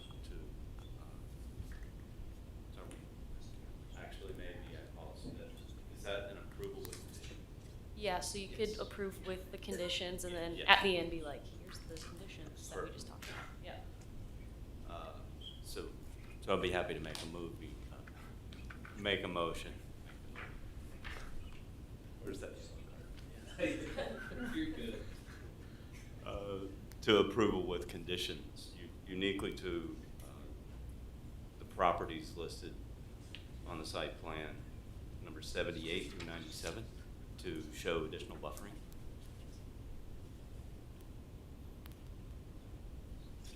So I'm gonna, for the record, I'm just gonna get clarification here. You're making a motion to recommend approval of the rezoning and the preliminary development plan, as well as the preliminary plat with the 5 conditions that staff has outlined that are in front of you now on your screens, as well as that 6th addition required with the additional buffering, correct? That is correct. Motion is on the floor. So I need a second. Second. Okay. We have a motion to approve by Commissioner Combs with a second by Commissioner Sosa. All those in favor? Aye. Aye. Opposed? Abstentions? Motion carries 7-0.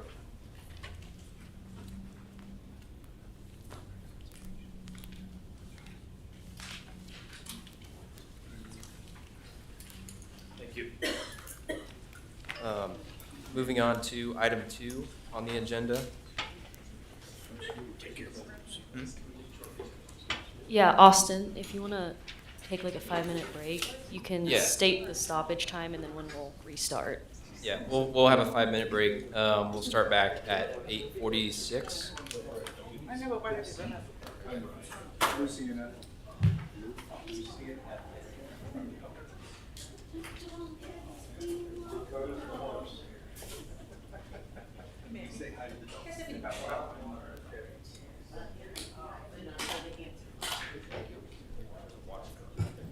Did she get some?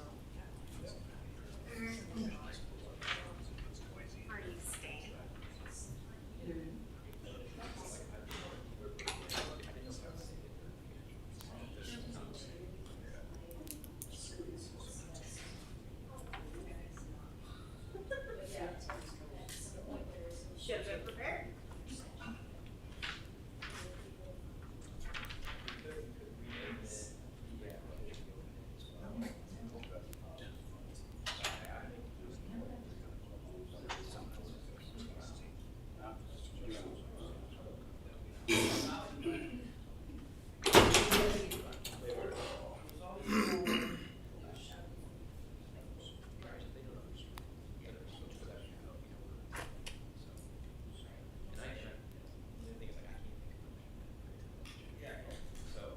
That's why I was like trying to like,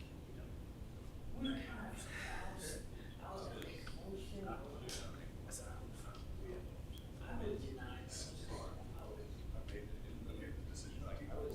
why I I vote, I didn't. Exactly. Changing those without gas is going to make a little Gardner. And I did not anticipate on that traffic. I'll take a guess at where it's like stuff like that. Really? You can talk about it.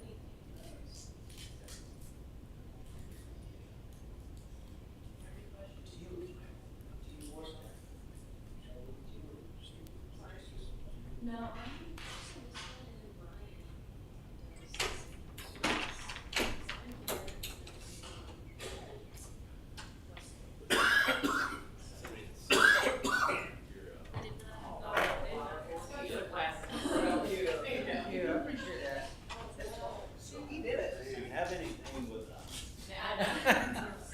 He locked the door.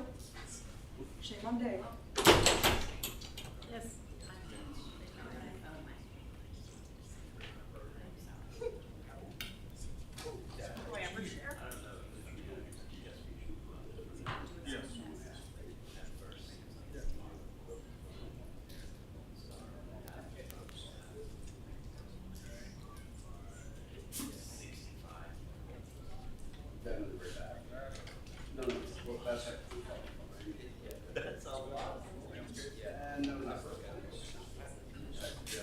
Yeah.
Actually, the other one's the plat first, and then the second. Plat first, then the second.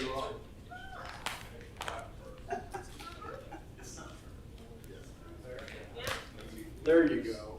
Well, close enough. I think we're hitting almost the time where we are forced to begin. Yes, yes, thank you. Okay. Get up here, Commissioner Von Schmidt. All right, item number 2. Do we need to wait on Dave for anything, Bob? I don't think so. Okay. We got the petitioner is gonna talk first. Okay, all right. Wendy's Restaurant rezoning from C3 to CP3, preliminary development plan, preliminary plat, final development plan, and final plat. And this is a public hearing. Applicant. Thank you, Mr. Chairman, fellow commissioners. Michael Osborne, Call Valley Engineering, 14700 West 114th Terrace, Lenexa, Kansas, representing Legacy Restaurant Group, which is Wendy's, and Gardner 188 LLC, which is the owner of the property. And yes, it's a very strong coincidence that you've got 2 cases with Call Valley Engineering back to back, but even different offices. But anyway, we're here tonight for that.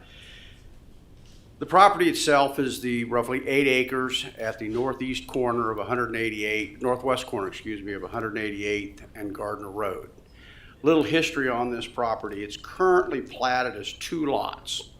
Those 2 lots were platted back when 188th Street was actually a straight-through street, which provided access to the 2 lots in a very direct manner. The thought process of how this will develop has kind of gone back and forth through the owners of Gardner 188 LLC. They've looked at different aspects, different things, and as development has continued to grow in this area, they've been approached by multiple people looking at different uses. The first major use is the Wendy's, which we'll talk about that site plan momentarily. With that, they've had other folks approach them on western pieces. So as this is kind of starting to fit together, we've looked at replatting this property into ultimately what may be 4 lots, but for today's purposes, the only true site plan that is, I'll say concrete for what we would like to look at, is what will ultimately be on lot 1. So in working with staff, they has just suggested that we break the parcels up into tracts that would then come before you in the future as those types of uses are developed for the property itself. One of the things that's kind of unique with this is originally when 188th Street was a straight-through street, it provided great access to the southern property line of what would now be the 4 lots or 4 tracts.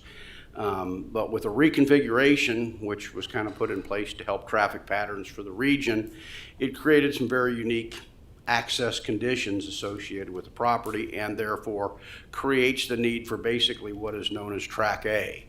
Since if you were to extend all of the lots straight through, or the tracks straight through in this instance, access to the tracks gets a little unique because of the curvature of 188th Street, driveways coming off of 188th Street, and the ultimate configuration of the lots themselves.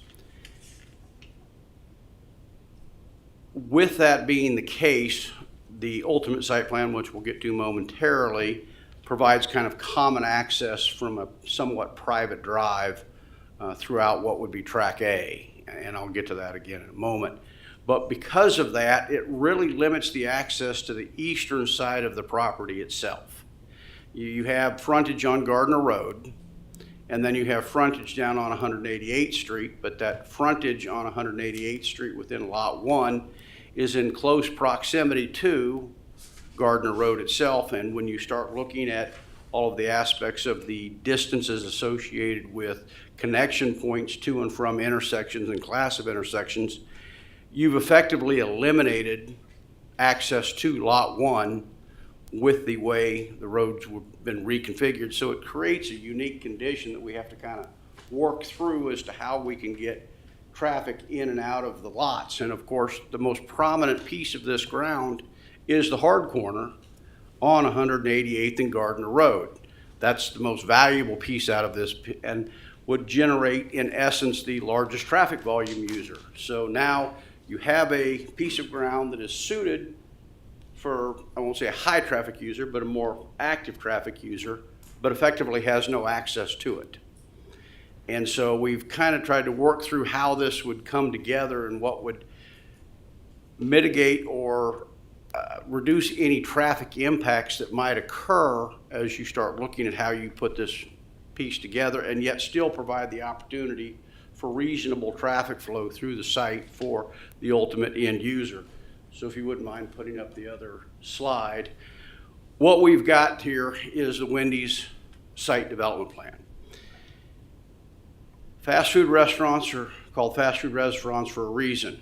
You want to get your food fast. You want to get in, you want to get out, and you want to flow through traffic. And they don't ever want to do things that would impact regional traffic flows. And we hope that this development we've put together allows us to look at that. Now, I'm going to back up for one moment as we kind of see how this fits in. You have 5 items in front of you tonight. We have a rezoning element, which deals with just putting together the site plan itself. By going from the C3 to the CP3, it just provides a little flexibility, and staff felt that was the best way to go with it. I don't think, other than some foundation plantings, we're really even looking at any deviations from what would be a C3 zoning element. So with that, we could stay C3 where we are, or CP3 actually sets the site plan in front of you in for the zoning of this lot itself, and opens up some opportunities as future lots come in to deal with setbacks or other things that may or may not be needed. They may not be needed at all. We don't know exactly what would go in on anything else. The second item in front of you is a preliminary plat, and we'd seen that earlier. It's the 4 lots, how we're breaking them up into tracts and things of that nature. It's actually 4 tracts, 1 lot. You have a preliminary site development plan that goes with the CP3 zoning. You have a final development plan because Wendy's wants to start selling burgers in your town as soon as they possibly can. And so by combining this preliminary and final development plan together, it lets them start moving forward if we can get some details worked out. And then ultimately you have the final plat. Of course, as you all know, you have to have the final plat filed in order to obtain a building permit. So we're in here for the final plat at the same time. 5 applications, kind of an extensive amount for a single meeting, but hopefully we can get through them all tonight. Most of them, as within your staff report, are pretty straightforward. We work through all the details. Things are in line with what staff wants and what the applicants want. At the end of the day, it kind of comes down to 2 items in your considerations on the site plan. Wendy's has asked for a right-in off of Gardner Road. They've also asked for a right-in, right-out down off of 188th Street. The right-in's at the very north end of the property. As you can see, it's just a right-in only. You do not exit out of it. They've asked for a right-in, right-out on 188th Street, and then they've asked for a full access movement on the other side of 188th Street. When you look at the way this site works together, you can see there is, other than the right-in at the northeast corner of the property, there is no other direct access to the Wendy's property. Track A will be a common space used for what would ultimately be the user of Track D when they come in with their plan, and Wendy's on Lot 1. Hence, it's maintained by Wendy's and the owner of Track D eventually. It'll also serve as our detention pond in between the driveways. We feel that this works very well, but there are some concerns of staff, and that's what I want to kind of spend a few more minutes addressing. The first concern, we'll look at the right-in, right-out on 188th Street. Staff has requested that only be a right-in. And I guess I can partially understand that in the fact that if you have a right-out, there is that issue of someone trying to turn left out of a right-out. And in this instance, it could be a concern. Staff has also asked, though, for a median be installed on 188th Street. So with that, I have a little confusion in that if you're gonna not let us have a ride out and you want a median, they kind of one or the other, not both, in my thoughts. When they indicate that the distance or the separation between the drive coming in off of 188th Street, 188th Street and Gardner doesn't meet your standards, well, neither does the one right across the street for Quick Trip. Quick Trip didn't even have to have a median put in. And then Quick Trip has another entrance just to the southwest of the current entrance. And if you look at those distances, they're actually less distances than the distances we have because we're on the outside of the curve, not the inside of the curve. So if it was okay for Quick Trip, Wendy's asks me as the engineer, why is it not okay for us? I will tell you, in working with our developer, we do understand the problem of somebody trying to turn out left, and it's probably the same problem Quick Trip's currently encountering with people trying to turn in left across the median. So this development is willing to concede to put a median in as part of the development with the concession from staff and the city that they're allowed to have a ride out. And part of that goes back to the original statement of fast food wants to be fast. Someone comes into Wendy's, last thing they want to do is to go clear across another lot to get onto another road, to take a left turn, to take another right turn, as opposed to exiting out in the right turn only. And granted, that traffic is only the traffic that's ultimately going to be going southbound on Locust because it is a right turn out only. And we recognize that, but that is about 30% of their traffic patterns will come in and be heading south on the exit condition down Locust. And so we hate to impact 30% of our clientele for a situation that if we put the median in, we think eliminates the traffic concerns that exist and definitely reduces it by putting the median in, because now you've also aided issues that probably currently exist with the Quick Trip. So in that, we would request that in your evaluation of this matter, you look at that right in, right out, allowing it to be right out and putting a median in, which would be part of the stipulation that they would feel comfortable with in that regard. The other item comes back to the right-in. And so let's think about what happens when you do have a right-in in this condition. There's two issues associated with that right-in.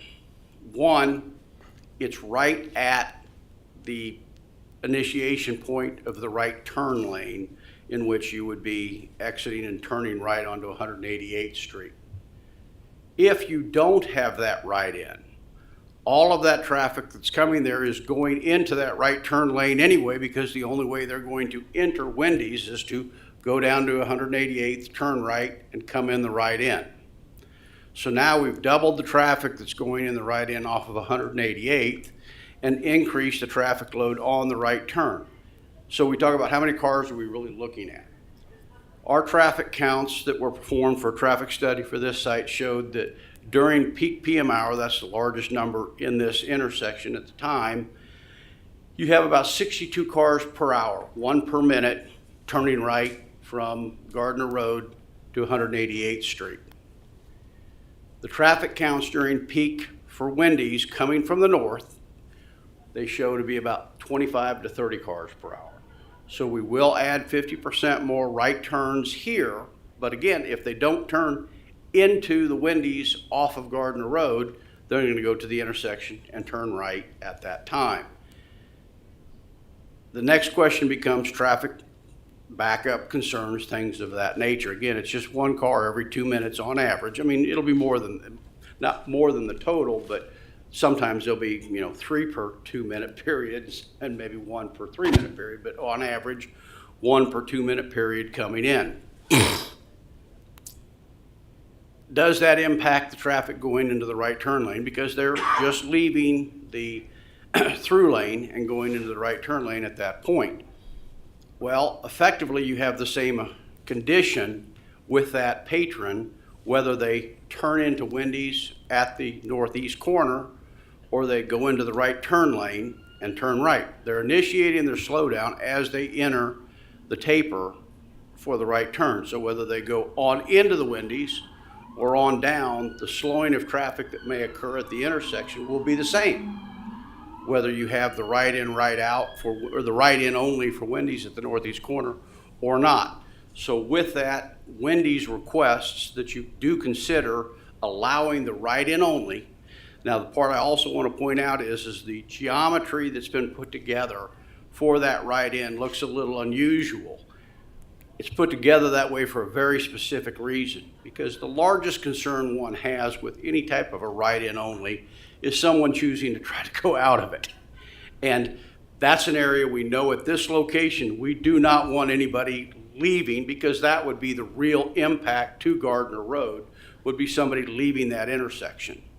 So with that, we have kind of put that dip in it to really, I mean, if you tried to leave out of that location, you would really be going backwards and up a snorkel almost to get out. So we've designed that in a manner to really discourage and try to eliminate that possibility.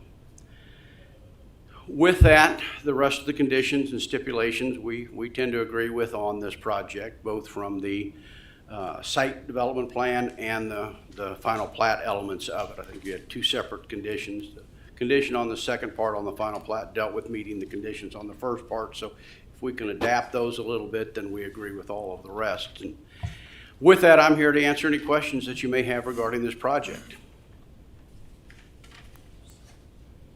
Thank you.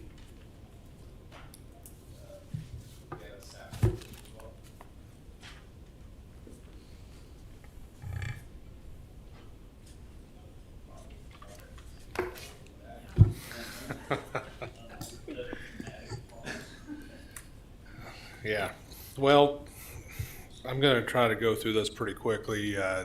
He really addressed quite a bit of the plans and the applications in his presentation, so we'll just get to it.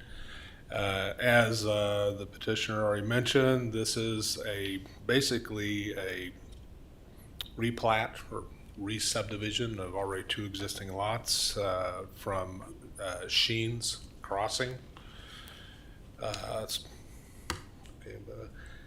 To the north is vacant commercial land and Bumgars.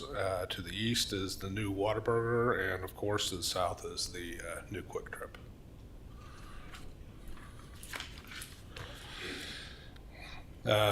Tonight, as mentioned earlier, preliminary and final plats are the replatting of the original Sheen's Crossing. The new plat is divided into one lot and 4 tracts, with tract B, C, and D will need to be platted in the future into developable lots.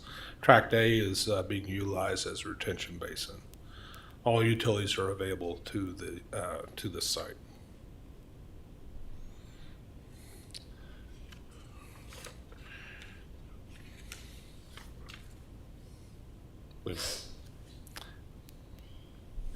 Present time, the preliminary development plan only addresses the Wendy's restaurant on Lot 1 and provides for 2 access points onto 188th Street and 1 access point off Gardner Road. Lot 1 is a little over 1 acre with a proposed 2,100 square foot building for a fast food restaurant. The preliminary development plan shows a right-in, right-out onto 188th Street and right-in off of Gardner Road. Both of the entrances do not meet the city's access management code. We do have the city engineer here tonight, and he has recommended the removal of the right-out onto 188th Street and also the removal of the right-in off of Gardner Road. Both of these are in the staff's recommendation. Again, Tim McEldowney, Gardner, City of Gardner, city engineer is here to answer any questions about those conditions. This is just a picture of a portion of the final development plan. This is the landscape plan. The final development plan is in general conformity with the preliminary development plan. The proposal, again, is for a 2,144 square foot restaurant with a drive-through. The final development plan meets all the code standards with the exception of the one requested deviation. And the final plat also meets the conditions as well.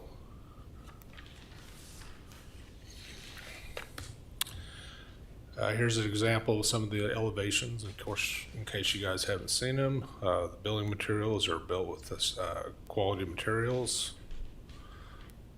This is the top photo or top rendering is the side that is facing Gardner Road. And the back side, as you can see, is with a drive-through. There's the north-facing side, and then the south-facing side facing 188th is the bottom picture. Again, they had one deviation request as from chapter 1708-030, landscape design, foundation plantings, except for buildings permitted within 10 feet of right-of-way. Foundation plants areas shall exist along at least 25% of street-facing facades. There are two street-facing facades here, 188th and also Gardner Road. They proposed to relocate all the plants on the site. They were providing additional landscaping along the south side of the lot and additional shrubs along Gardner Road. We believe that this is a as good or better situation. Placement of the entrance door and ADA compliant sidewalks prevent the code requirement for landscaping. Again, in exchange for the amount of landscaping along the east side of the building, additional landscaping along the parking stalls and circulation drive will help also shield lights bleeding out onto Gardner Road and provide for an attractive site. Staff is supportive of the deviation. There's also we're going to have two motions on this one. So the first motion will be for the rezoning, preliminary development plan, and the associated preliminary plat. And then the second motion would be for the final development plan and the final plat.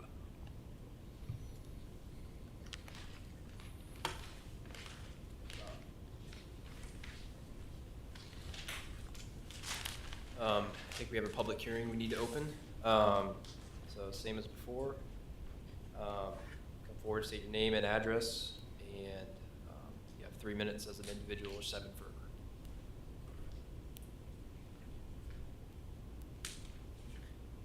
Kenneth Yoder, 30125 West 187th Street, apartment 638.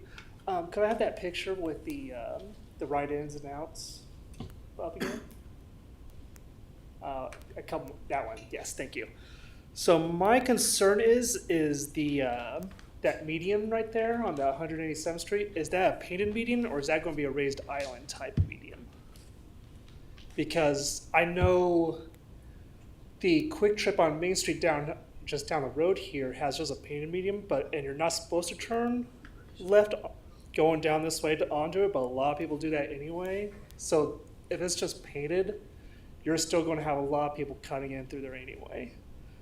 The other concern is traffic-wise. Yes, there's only so many cars per hour. I believe it was 20 something.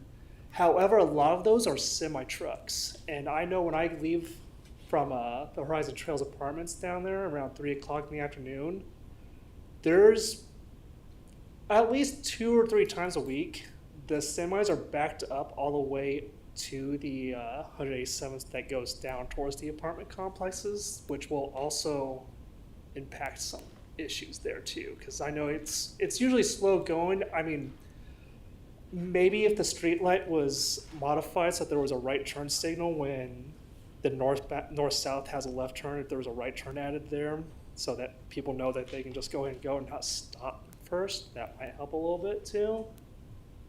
But those are my major concerns looking at that right now. That's all I got. Thank you.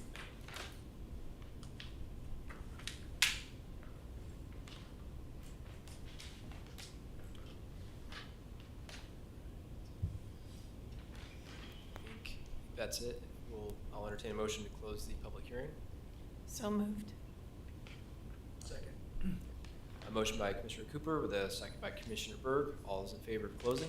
Aye. Opposed? Okay, motion carries 7-0. All right, Commissioner discussion. We'll start on my left this time. Okay, I have a couple questions.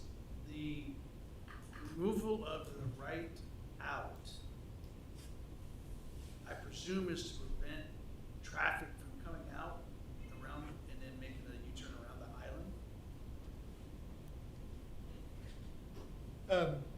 Not necessarily. I mean, certainly that is something we would not want to have there, but really it's mainly a congestion issue because that access point actually does not meet our access management code either. We allowed them to have access at that point, at that location, in part because of the lack of access off of Gardner Road. So our feeling was, getting the customers in was the primary thing, and so the right in made sense. And if we could eliminate the right out, and also provide the raised median, would prevent people from eastbound traffic trying to turn left into there as well. Okay, so if it's removed, then as you leave the Wendy's, you would come out of that street onto, I guess that's 187th? 188th also. No. Yeah, 188th makes that loop. It turns into Locust when it goes Locust. south, so then 188th would go. Oh, okay, so 188th makes the turn, okay, gotcha. So 188th, you would force the traffic to come out to 188th and then stop at that stop sign to get back. The location of this is obviously designed for interstate traffic to come off the interstate, get a burger, get back on the interstate. This seems awful convoluted to me if the aim is to get people in and out. I understand the right out because of the median and the traffic, but then is there a plan to put a street light there at the corner of 188th and Locust? Because if Mr. Yoder's right, and there's semi-trucks blocking that, and there are quite a few semi-trucks that make that turn off of Gardner Road, then that seems to me that's going to become a choke point that will have to be controlled rather than a stop sign on 188th Street. Well, again, that's driven by the traffic study, which is traffic study did not show I assume you're talking about a signal when you say a light. I'm sorry, yes, signal. Yeah. And Mike, maybe you can help on the future. Did your ultimate analysis show a signal? No. Yeah. So the traffic analysis does not show a signal is warranted from the traffic going in and out. Okay. Well, then my second question is the right in off of Gardner Road. I understand from the staff notes that it is too close to the intersection. My question is, would that be alleviated by extending the turn lane farther to the north to give additional room for that? As I look at this and listen to the traffic, proposed traffic flow, it just seems that we're gonna create a huge bottleneck on 188th and Gardner Road for people trying to get in and get out. And it just, to me, makes logical sense that if we increase that turn-in lane, the right turn lane for that turn-in to the northeast corner, that would alleviate at least some of that traffic on the 188th and Gardner Road corner. Well, the reason staff recommended against it is because we have requirements on functional areas of an intersection. And so as you approach the intersection, our requirements of 600 feet from the intersection to be clear of any access points. And our requirements are fairly standard and normal. I think it's a very similar thing certainly across the county and fairly standard.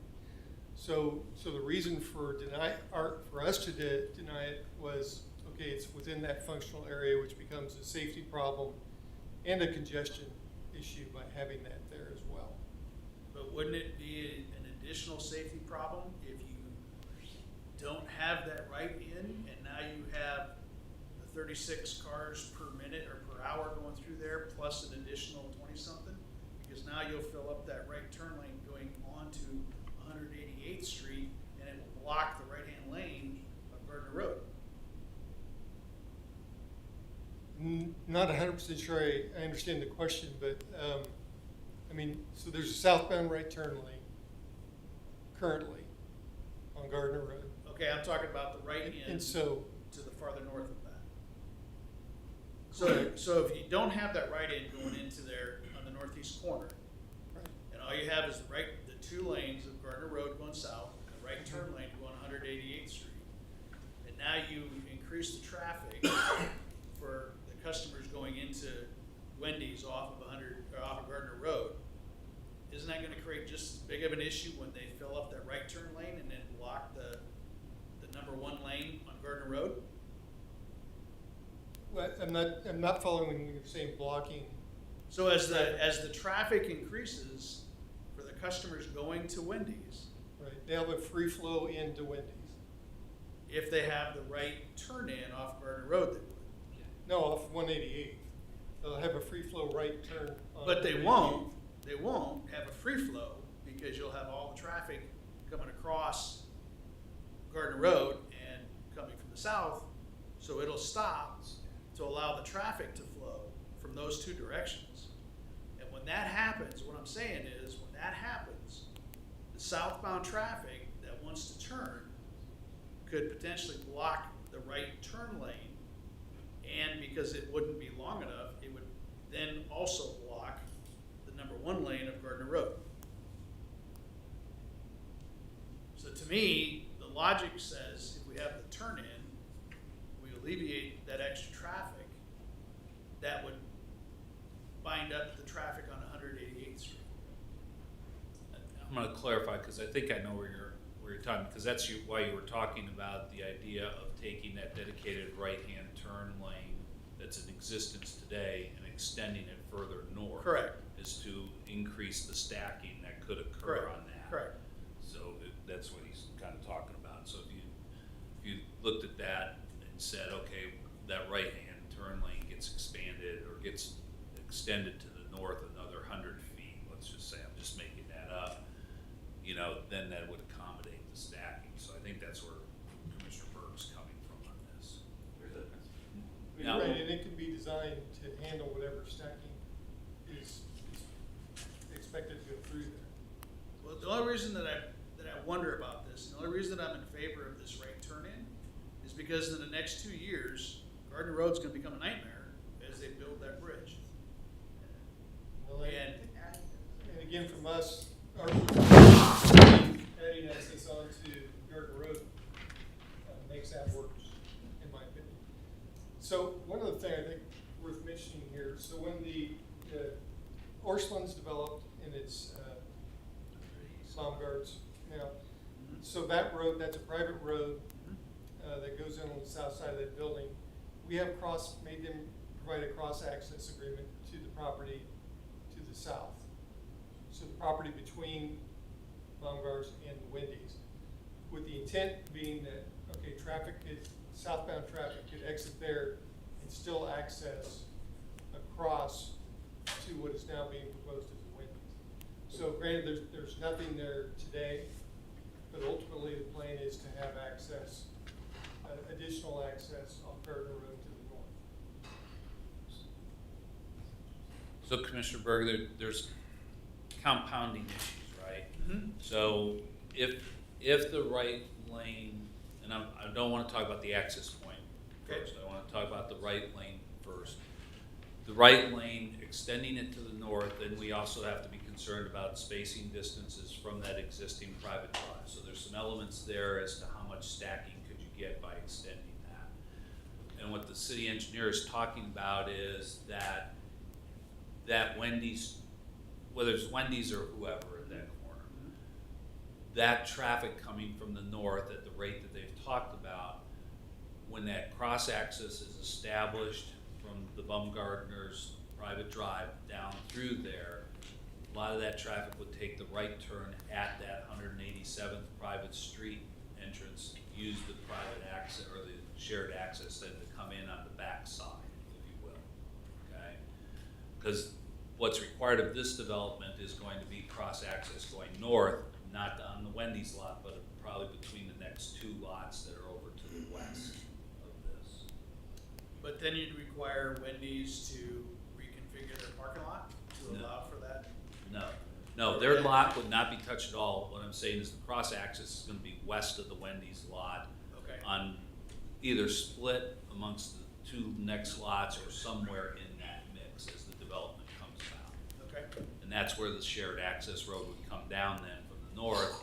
So those 20 cars or whatever during that period of time will have that access and that ability to turn on that drive, come down that. Now, that's in the future. That's dependent on a number of factors for that. So, but that's what the consideration is at full build out. Let me just add to the, so in a situation like this where you've got, we already have a right turn lane for southbound traffic. If we add an additional access, you now have two sets of people doing two different movements. So one of them is, so people that are wanting to head all the way down to 188th to turn may not realize that, okay, the guy in front of me is actually turning into Wendy's. And so you got two different movements occurring in the same lane, which again, I think this creates a safety and efficient movement of traffic problem. Yeah, that was my concern as well. Basically, people not expecting people in front of them using the turn lane, like kind of what the turn lane is today designed for. Because like my understanding is those intersection spacings are kind of based off of like the speed of the area, traffic, and so that's what's kind of driving the spacing requirements. And so, like, we just don't want somebody we don't want rear-end accidents there. And I think the engineer in the report you mentioned it was about a car per 2 minutes, approximately from the north, based on projections. Correct. And so, like, I hear your concern about the stacking, but like, I don't think with the cycle of the timing of the light, the green light for southbound traffic on Gardner Road, I don't think that right lane would stack up, given that increase in traffic from the north that would use that right lane. Okay. I get why they want it. I didn't think Totally about the get that. second, somebody's slowing down to get where to turn in, so. Yeah, I think what you keep seeing in many of these situations like this around the metro area is they'll come in and put in a median. So in this case, there would be a median just south of the Wendy's entrance, so that if you got in that right turn lane, you would have no choice but to get into Wendy's. And then you would pass the Wendy's and get in the right turn lane if you're wanting to go to 188th. And we just I don't feel like we have the room to do that here. Okay.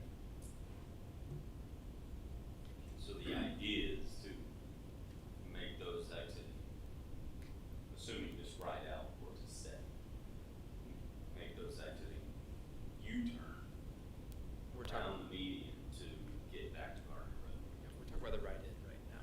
Only the Up right. off Gardner Road. Yeah. But the median, that's why I mentioned that, is there to deter people from taking a left, knowing the only way, at least in our discussion, in is the right end at this point. Yes. So, As the citizen mentioned in his discussion, part of this is also heightened by what we've seen with right in, right out only, with designs of these things. And when you don't have raised medians and other elements as part of that, even with this design, you will have people who will try to make a left in at that location on Gardner Road. I can almost bank they will. I have actually seen people leave that quick trip, doing a left through the one that's supposed to be in only too, so.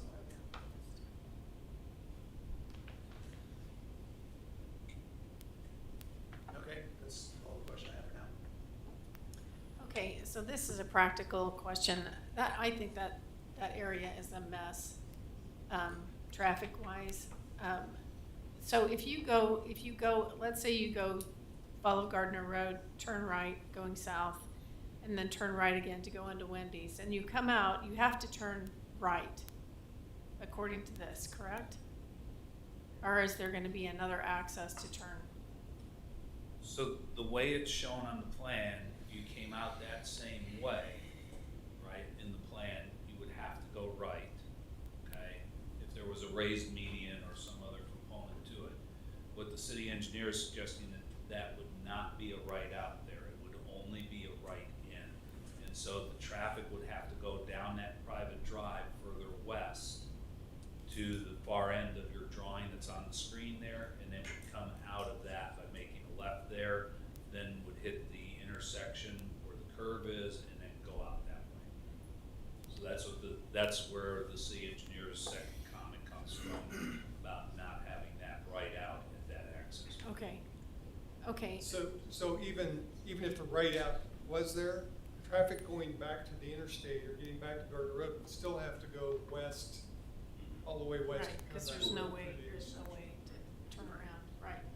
Okay, so then my next question is, this, I don't want to say proposed because it's like a concept of another road coming south from Baumgars. Where exactly would that intersect? Because there's no, Right. So, according to this plan, they've got trash dumpsters where would be the logical Yeah. access road to it me. would not They be would at have that to location. Jesse, do we have the graphic that shows, I think it's the final, no, the preliminary plat. The preliminary plat, if you will. Yeah. There we go. So this is a little bit hard to read on here, but the Wendy's lot is basically that lot 1 that you see on your far right. Yes. Then you have what's called track D in the middle. We're anticipating that the shared access road would likely come down along potentially that western line of the track D and tract B, yeah. It's hard to read there. So in there is where we anticipate somewhere in that range is where that access road would come down. So if people use the roadway that now serves Baumgartners, or Baumgarts, they would go ahead in, they would hit that roadway coming down, and then they'd hit the roadway that's running east and west there at that location So to there get won't to be Wendy's. there won't be a back road access there. Well, that would be, Yeah. not on the Wendy's site, Okay. but as part of the development overall, there's going to be one recommended, yes. Because that also serves both developments, the north and the south. What's the time frame for that? It'll be development driven by the property owner to the north, basically, and anything that this property owner and that property owner negotiate. So it may be driven by a development proposal on the north side as well as on the south side. It may be driven by one of them gets there first. It might be driven by them talking to each other and negotiating it out for their mutual benefit. But those are private discussions that we will not have a part in. So the land between Baumgars and the proposed Wendy site is owned by a different owner or is owned by Baumgars or? It's a different owner. It's a third party. So there's 3. Well, Baumgart is kind of out of the picture because the shared access is in place, right? That drive is there. So it's really the property owner for the 3.1 acre property to the south of that roadway that would play a role in this. I will share at one time we had concept plans coming in from both of these property owners at the same time simultaneously, and as you see, you've got one before you, the other one has not come to fruition at this point. Just curious, was the roadway addressed in that other one that hasn't come to fruition? Staff provided comments to that Yeah. extent. That's all I have. Either way, it looks like, obviously, I understand this is all future plans, but that looks like it would still connect, going through track D, I think it would still connect on west 188. Right, because it would hit the road that they're proposing for Wendy's. That's right. Goes out, comes out. That's right, okay. So where you kind of see a gooseneck on this drawing, wherever this location would be, somehow that would tie in. Yeah, okay. So, and at that point, that's private road at that point inside. We're most concerned about establishing the access points and the depths of the throats of those access points, so they're stacking and things like that. So sorry to interrupt, but this drawing is actually misleading because it shows an in and an out at the same location, and what you just explained to me, there's not gonna be an out at that first. At the first one, there would not, what the city engineers recommended to us, and staff is backing, is that it would not have an out on that first one. Okay. It would only have an in. Then at the second one, further to the left, that's where you would have an in and out. And out, okay.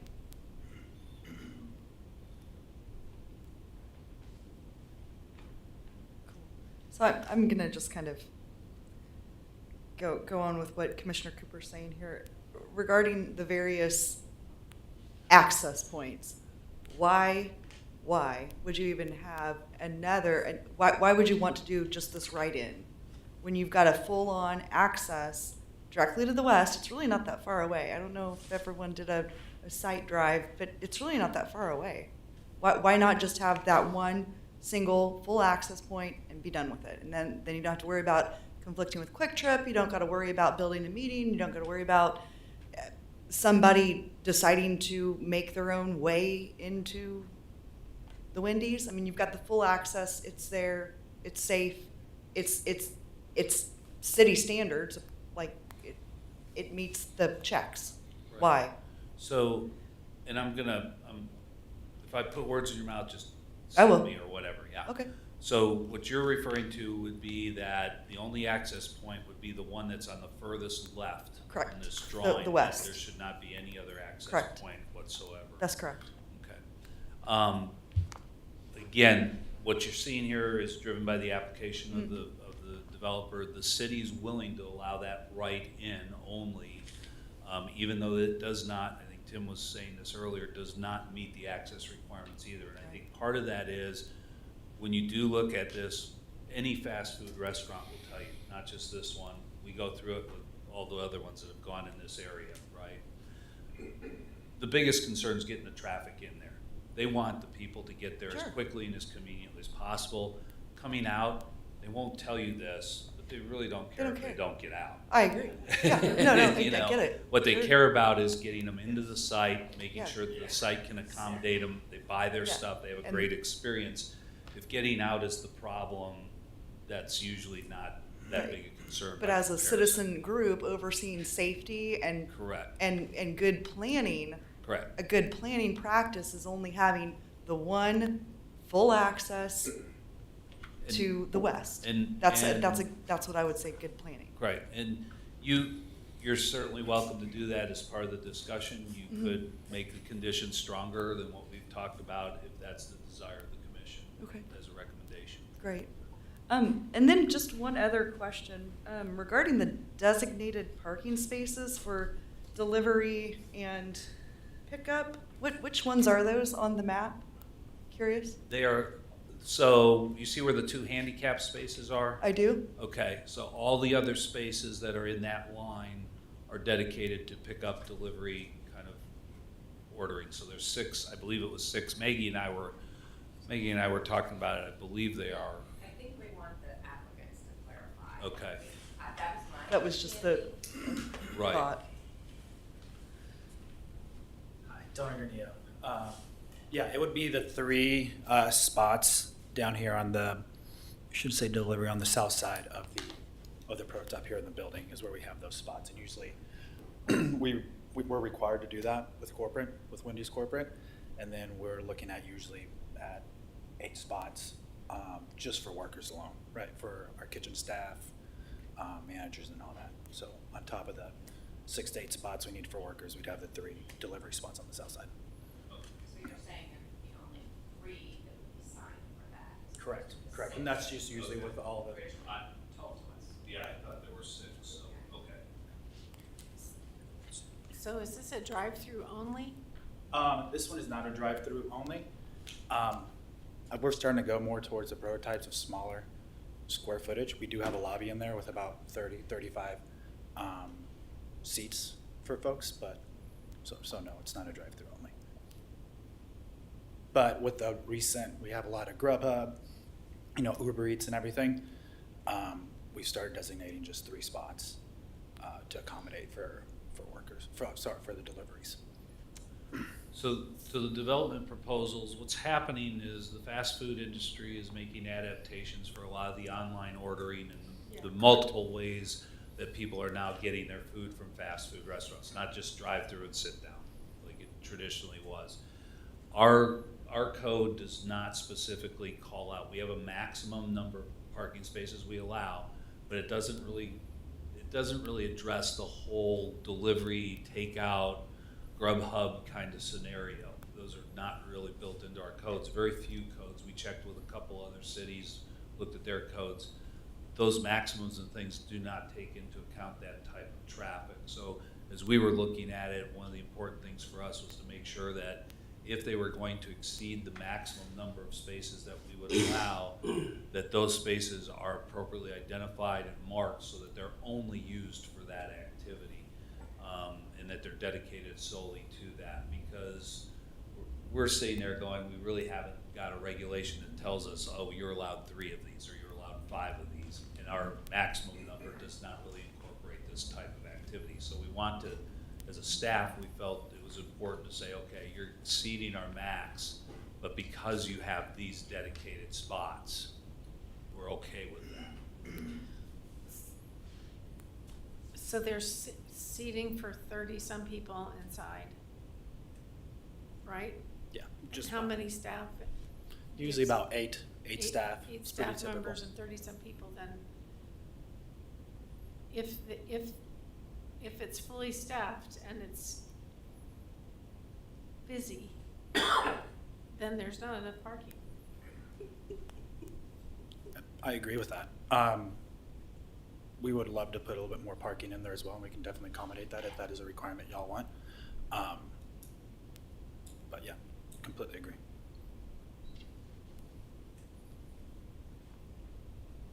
Yeah, no, that's a good call, I agree. We can add, I'm- you know, if you, depending on what the spots y'all want on the west side of lot 1, you know, just add a few, maybe 6 more spots there, whatever that is, and we could add a little bit more on the east side as well. And the front is there on Gardner Road.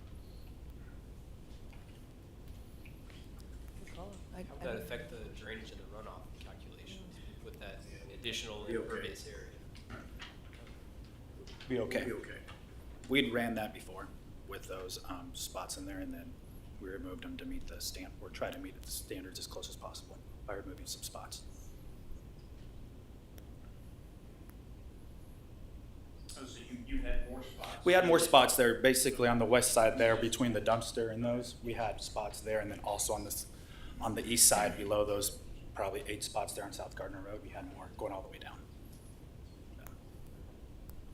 Maggie, I believe our parking standard on fast food, is it based on square footage, not on seats, or it's on seats? Yeah, so there's been 2 different kinds of calculations that are traditionally used, either square footage or seats on these kind of things. Again, you know, we've got a maximum number, they were exceeding the maximum number by code, staff's not supportive of that with the transitioning that's going on with these fast food restaurants. Now, that doesn't mean that at a later date, if their performance standards were, you know, something where it wasn't meeting or they needed more, that doesn't mean they couldn't come back at a later date with something like that. I think, again, as we look at these, especially fast food restaurants, and I'm not picking on any one brand, just so you know, every one of them is going through this transition piece, and we're all trying to figure out what's the real parking that's required here, because the operation is very different.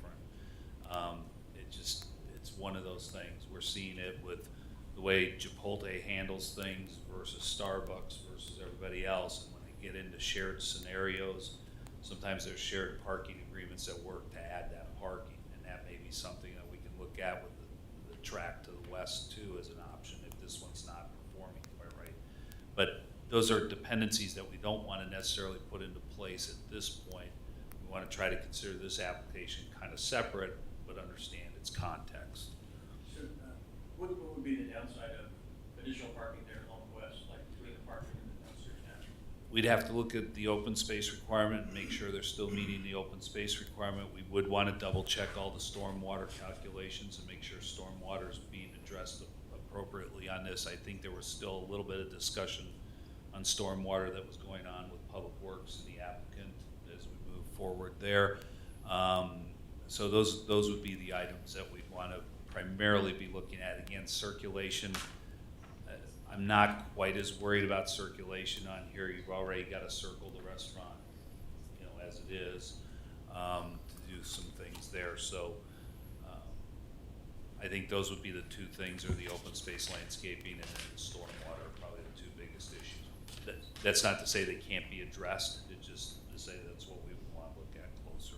Since I'm talking to you, did you figure out what that distance is from the intersection to the right end?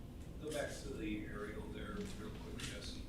So, yeah, so what you got from the intersection to the top of the red line looks like it's roughly about 235 feet. So if you look at the width of the lots there. So the 600. So you're probably mimicking another 200 similar size there. So 600 would probably be past where 187 Terrace is on this drawing and that driveway.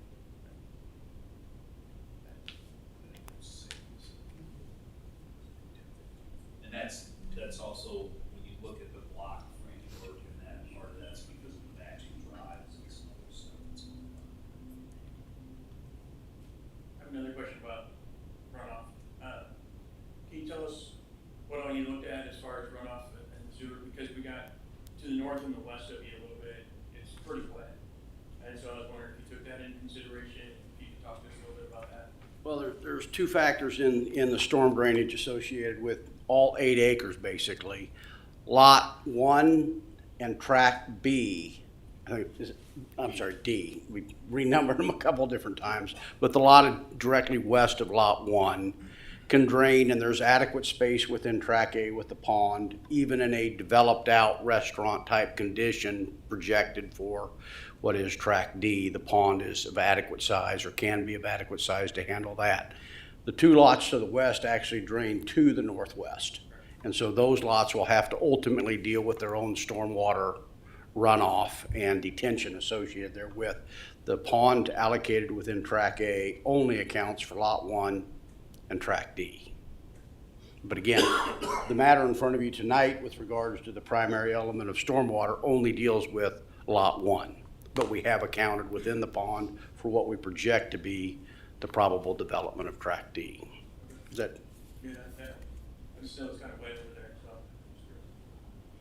I'm going to interject for just a second, and I need to ask a question of the city attorney. Since we do have a deadline at 10 o'clock, can we entertain a motion about potentially extending the meeting past 10 o'clock now, or are you comfortable with that even though we're in the middle of an item? Yeah, I think if we do that now and we think that we can finish, then it's worth doing that now. Yeah. So the reason I'm bringing this up is we do have to consider the CIP item tonight. It's in the schedule of budgeting and everything else. We've got to get a recommendation to council next month, so I'm kind of tight on that. Yeah, so yeah. What I would say is if there's a desire here, it's up to you as a commission to whether you want to extend the meeting or not. We need a motion for that and a vote on it. Do we need to set a time certain? Yeah, so it's probably best practice to maybe give it a slot of time, like 30 minutes or 45 or whatever. If you don't mind, I would say up to 10:30, and if we can get done quicker, we will try to get done quicker. Okay, so. What's that law? You use all the time you allow yourself. Yeah. Yeah. I'll try not to. So someone wants to do that formally? I'd make a motion that we extend our meeting to at least 10:30, or to 10:30, I should say. I second. All right. All in favor? Aye. Opposed? Okay. All right. Sorry to Yeah, interrupt with that, but we got a later bedtime. Can't tell that's my kids. All right. So Commissioner Mader, did you have everything else? I'm good, thank you. All right. Commissioner Schultz. Go. All right, I will try to be very brief. So could I have the picture with the right turn in from Gardner Road?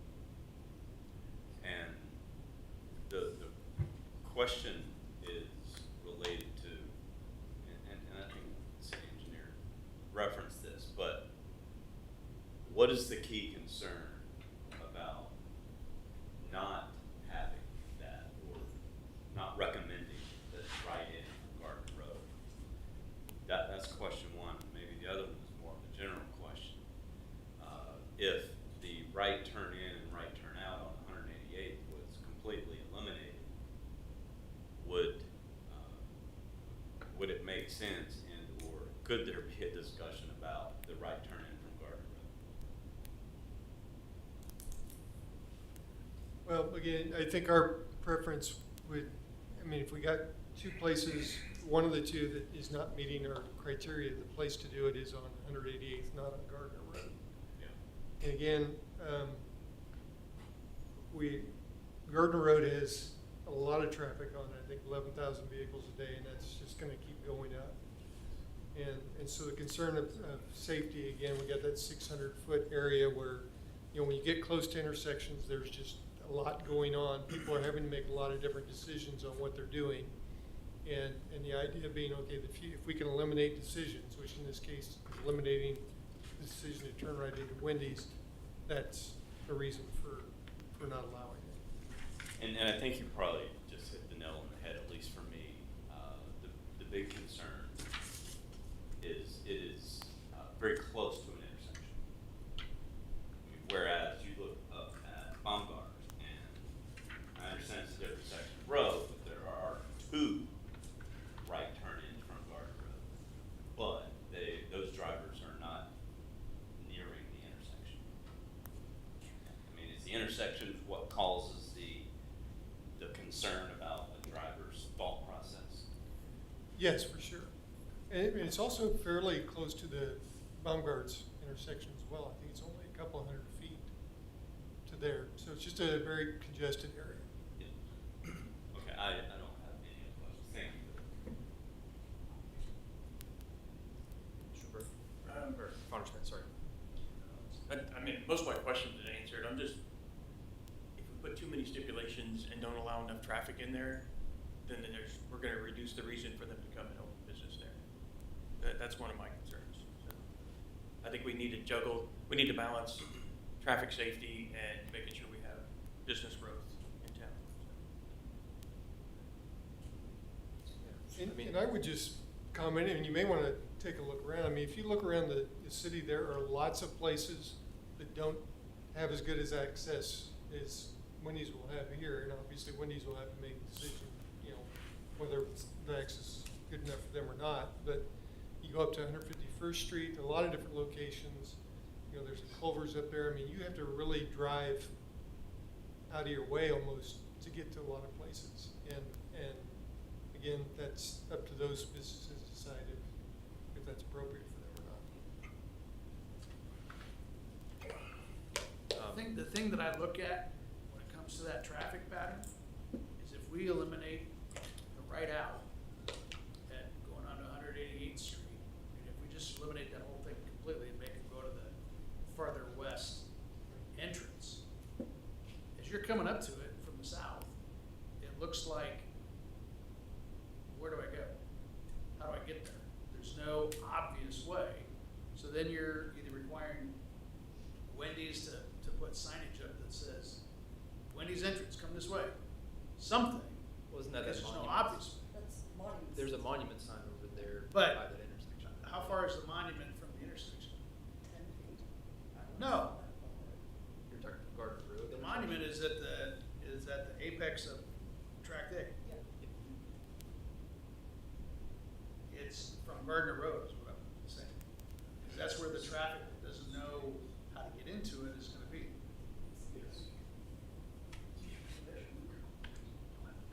So I saw Wendy's on the right-hand side, I prepared to get in the right-hand turn.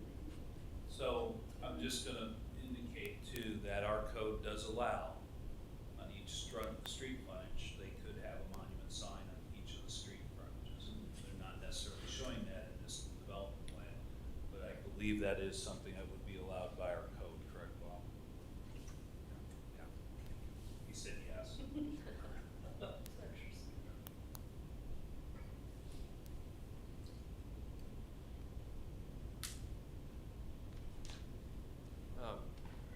My question for staff was kind of like, I guess, big picture wise, you know, with the recommended motions of removing drives, it seems like kind of a weird approval to me to is it basically because we're saying like, I guess hypothetically, if we approved with the recommended motions, the rezoning and the preliminary development plan and the preliminary plat, would we then have to deny the final development plan and final plat because it shows those drives?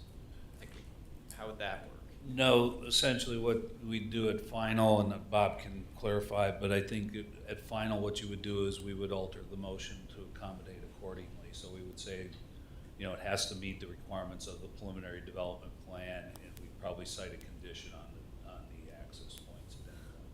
So it wouldn't ever come back before us though, right? Correct.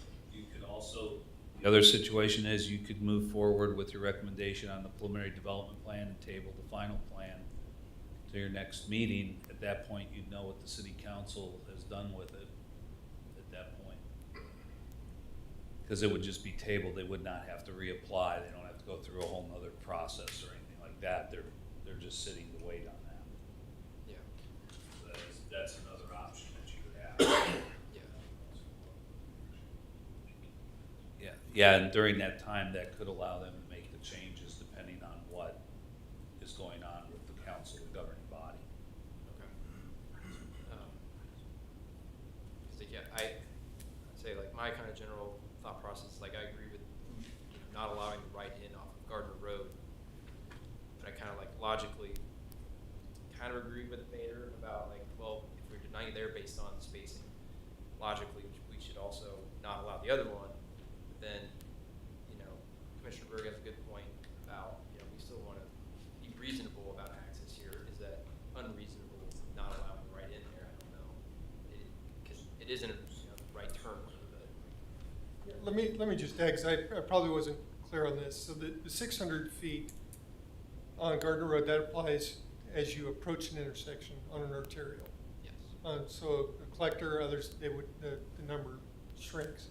So as you leave the intersection going west, that number is significantly less than 600 feet.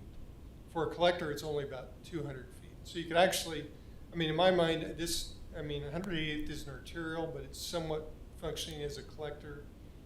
And again, that's part of the reason why, okay, we don't quite meet our criteria for the spacing on the 188th entrance, but I think it's not unreasonable where it is. But you don't know that spacing number off the top of your head, I guess. Where we're at. I mean, like what sort of deviation that would be. So leaving the intersection would be 335 feet on an arterial. 200 feet on a collector. Which is more than. Excuse me. It's greater than 200 feet. From Gardner Road to From the Gardner Road. For a collector. Well, he just said the collector's 200 feet. This connection from Gardner Road is more than 200 feet. Oh, your actual measurement, you're saying? Yes. Yes. Right.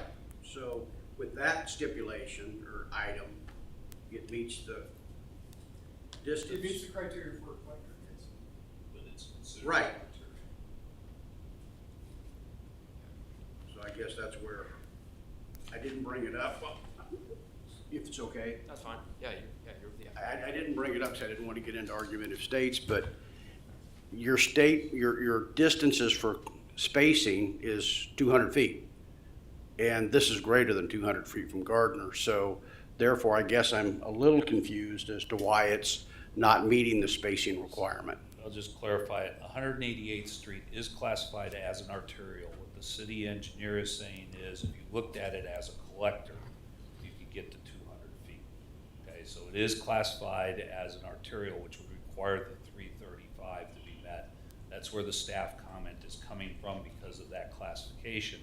But in this case, it could be looked at as a collector potentially here on 188th because it's not the traditional straight shot arterial that's going through town. Can I ask for one other clarification while we're talking about this access point? So if it's so critical on the north side of the road, we're just confused as to why it was allowed on the south side of the road without a median even. when it's actually a closer distance. And I know two wrongs don't make a right, but I mean, Well, it's different criteria. Yes. well, it's actually a more stringent criteria because you're in the ascending side, not the descending side coming into the intersection. So the right in, right out for Quick Trip that's directly across the street is the same exact situation, but it has a longer distance because it's ascending for your code, not descending. It's not? For entering the intersection, approaching the intersection, 600 feet. Right. Leaving the intersection is 335. Right, and you're approaching the intersection with the Quick Trip entrance. We're not talking about Quick Trip. Well, I understand that, but I'm asking for a clarification as to if Quick Trip was allowed. Why is this not being allowed then? That's just my only question. Yeah. It's a pretty basic question. I'll say this, unfortunately for us, most of us weren't on staff when Quick Trip was in front of the city. And I can understand that, and if that's the answer, was that we didn't follow our rules before, but we're gonna follow them now, I understand that. I just asking for that specific clarification that we're following the rules today, but we didn't follow the rules when Quick Trip was put in place. Or maybe the rules changed. We'd have to do some research on the case to see what was the situation, and it could have been that the governing body said, allow it. I don't know, because they're the decision makers. So And I understand that. I'm just trying to get further clarification as we go forward with this, because we were kind of envisioning the direction your recommendation is probably going to come forth with, which will then take it on to council, and we'd like to have additional talking points potentially as we reach the council level. And with that, I was hoping to get clarification as to why one's allowed and one's not. So I appreciate your time. Thank you. To jump in really quick, if it makes a difference to everyone, any decisions that you guys make as a planning commission do not set precedent like you would think of in court, if that makes sense. So if you make it a decision for one restaurant, let's say, that does not set a precedent that then any other restaurant can come in and request that exact same thing, because each application is so factually specific. So you don't have to worry about setting precedent in the future. It's not a binding. Correct. Right.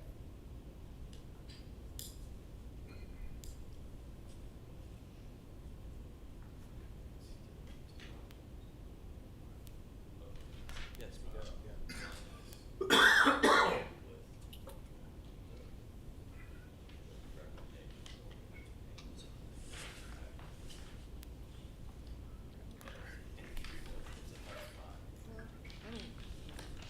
Yeah, so also this one, wow, mine's loud. This will have to be multiple motions. So if you're prepared to make separate ones, you can speak on those one by one. And again, you have those 4 decisions, so you could choose to table whatever you want if that is your decision, or if you have certain ones that you choose not to table, you can decide that now.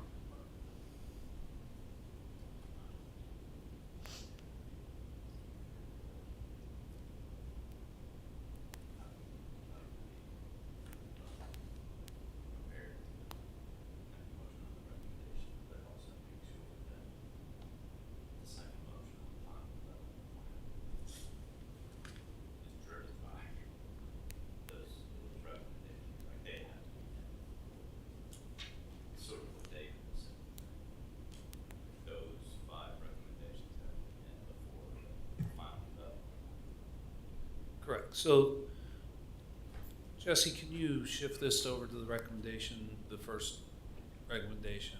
Okay, so this is why we've split by the preliminary and the final, okay? Because this is a planned zoning district, the rezoning and the preliminary development plan are tied together. It has to have an associated preliminary development plan to move forward. So the first motion, and I think this is what Catherine's referring to, is really would have to be around the rezoning preliminary development plan, preliminary plat. That's one motion in that area. The final is where the break then becomes. Now understand, anything that you place here in the preliminary development plan motion, okay, again, is a recommendation to the governing body. And Catherine, because she's gonna either jump in on me or she's gonna say, okay, you're fine. But what's happening here is you would have that, those conditions would have to be met in the final, no matter what, okay? If the governing body chose to enforce those conditions, okay? So understand, they're the decision maker at that point. They can go along with your recommendation on those conditions, right?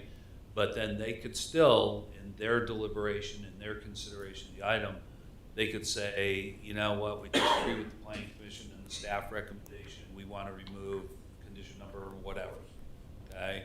So they do have that ability to do that, at which time then the final would be impacted by whatever they kind of decided as conditions on that. Even though the final comes to you all, not to them, okay? So understand that's what the situation is. So I think what you're displaying, your I'm gonna call it discomfort in this, is the idea with those options that the governing body has, what are we really approving at the final stage now? Oh, yeah, exactly, as the. I think I'm wording that right. Yeah, so like if you wanted to see what the governing body's decision on that was and then look at the final plan, you can do whatever. You could table that if that is your decision, or if you don't care what the governing body does, even if that includes making edits to what you have proposed to them or recommended to them, then you can discuss the final plan now or choose not to, whichever one. But the final plan will be predicated by whatever conditions or whatever approval, denial, whatever decision the governing body makes. So if the governing body ultimately were to say, hey, we're just denying rezoning, we don't like it, the final plan's off the table. Right. No matter what action you took on it. So I want you to understand that's where the authority of the decision making lies versus what you're doing tonight, which is a recommendation. Many times we put these packaged together like this because we're moving through the process as quick as we can for the applicants. You know, it just depends on your discussion. I think they understand when we have these things running parallel like this, that there are times when you may consider doing something different than what staff's running.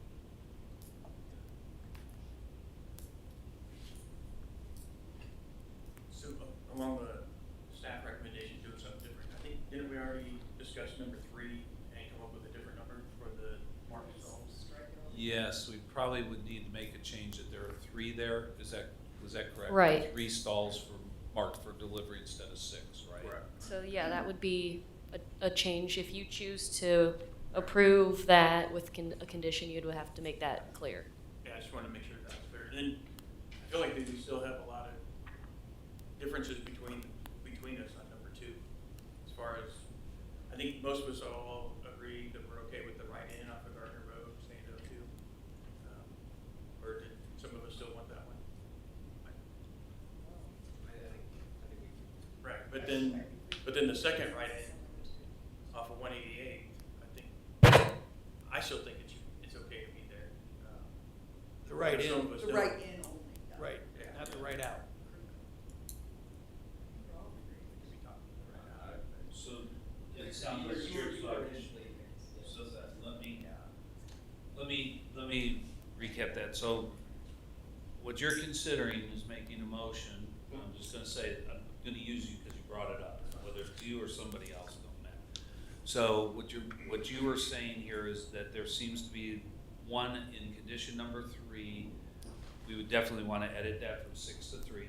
So we've got that clarification.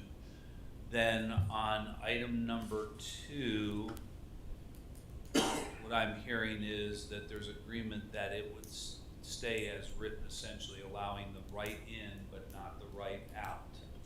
So number 2 would stay as is. I'm just looking at, that's kind of what your question is if there was consensus on that.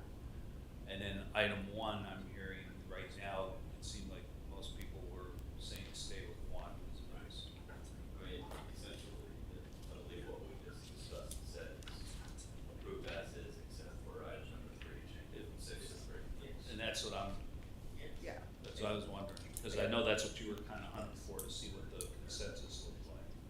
And I'm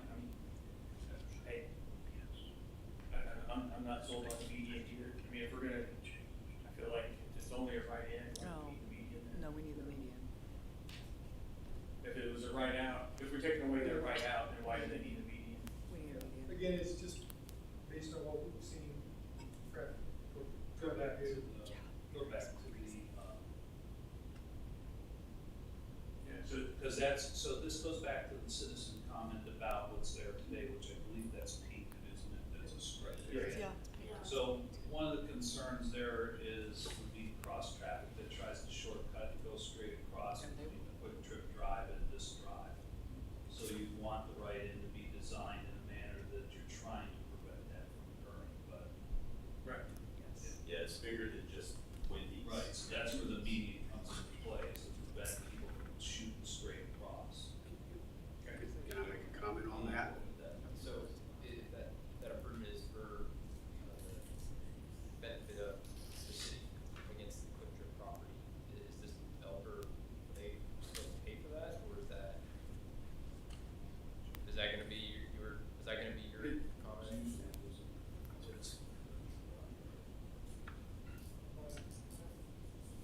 Right after.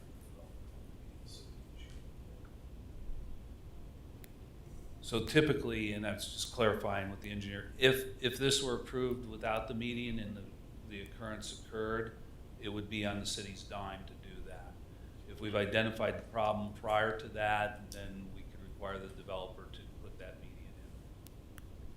Say, I mean, like, just with our scope of our commission, you know, that seems like that seems like a city council kind of thing. But In some ways, you're correct. so That'll be in their deliberations. I think it makes sense. Yeah, just driving through that here.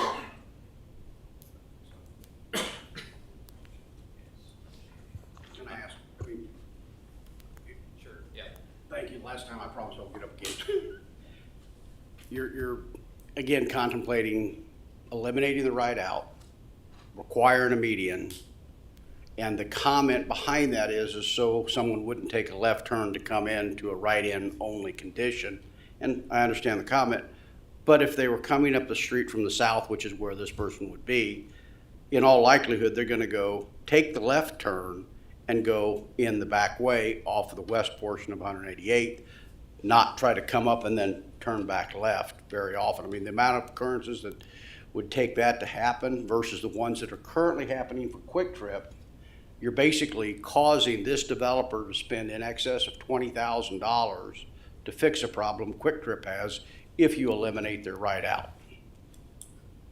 I don't want to get into the cost responsibility of it. Well, I understand. I'm just making a very direct point I mean, that in this instance, we can just keep adding money to them, and as your other commissioner indicated, they'll eventually say, this site isn't worth it.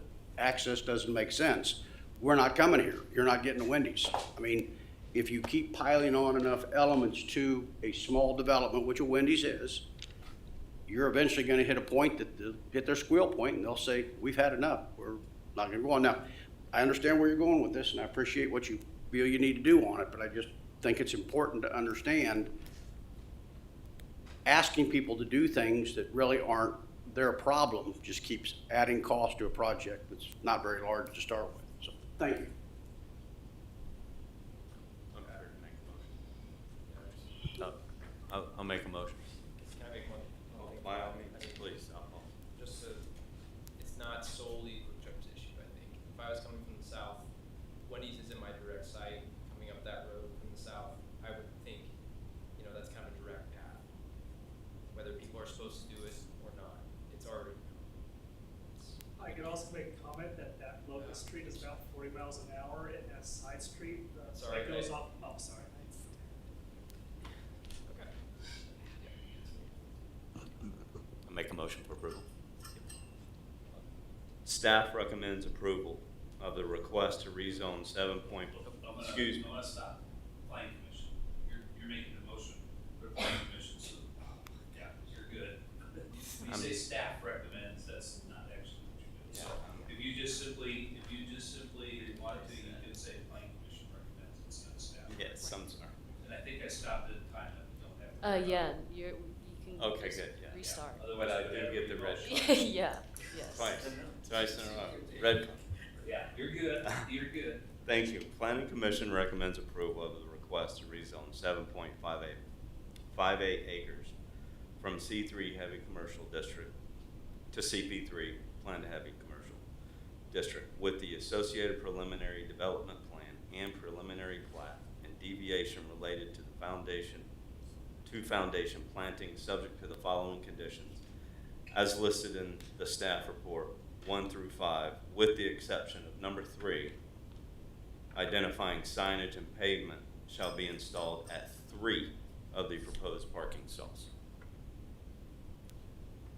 Second. We have a motion by Commissioner Combs and a second by Commissioner Mader. All those in favor? Aye. Aye. Opposed? Abstentions? Motion carries 7-0. And then now we have the final development plan and the final plat. And I think we were discussing the tabling. What's going to be the best option there, I think?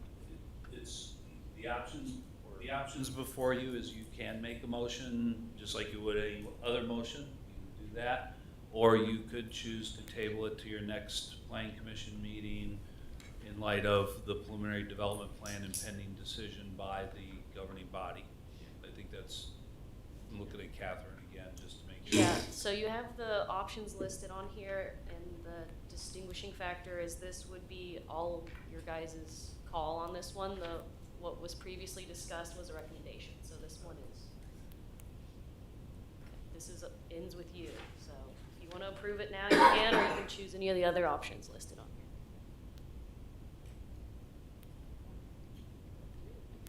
Or pendant, number 1 is pending the governing body approving this first year. But you guys want to table it. So if you trust the governing body's decision on it, you can approve it with the conditions that they put, or if you would rather wait and see what they say, you can table. Or you can deny, or you could do any of it. So it's up to you guys.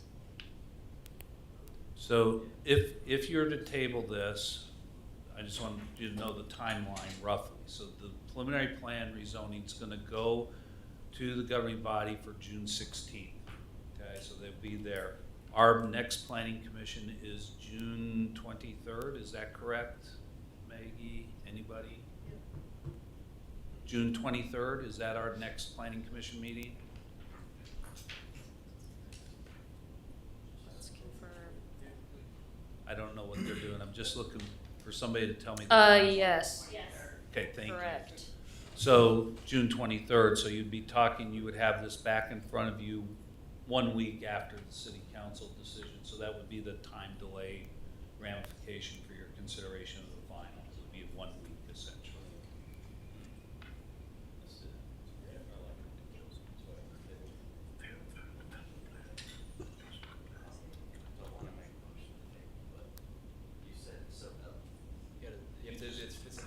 David? Sorry. The final plat still has to go back to planning, the city council, if they table it. So what would happen, you're correct about that. Thank you for catching it. So the final development plan would be June 23rd. You'd make a decision on that. The final plat you would make a decision on as well, okay? Because you're the final decision making on the final plat. The city council or governing body would accept right-of-ways and dedication, right-of-way and easement dedications. That would be at their first meeting in July, which would be July first Monday, Yeah. So July 7th. Yeah. On that piece. And that would go on consent probably. Can they split those two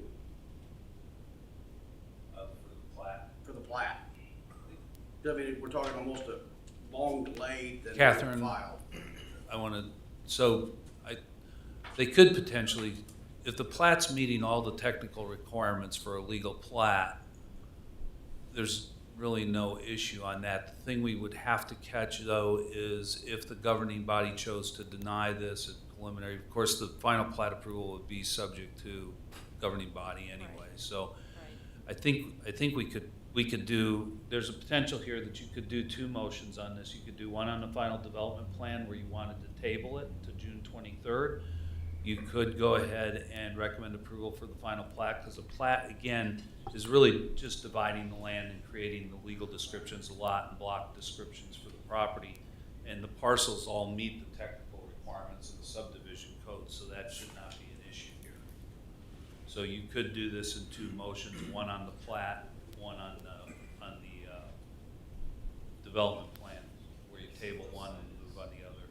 So then we would have to, I mean, with the deviate or the conditions outlined, we have to kind of figure out which ones are for the plan and which ones are for the plat. It looks like number 4 obviously is for the plat. 1 and 4 and 5 would probably be for the plat. 1, 4, and 5 would be for the plat. It's another way of looking at it.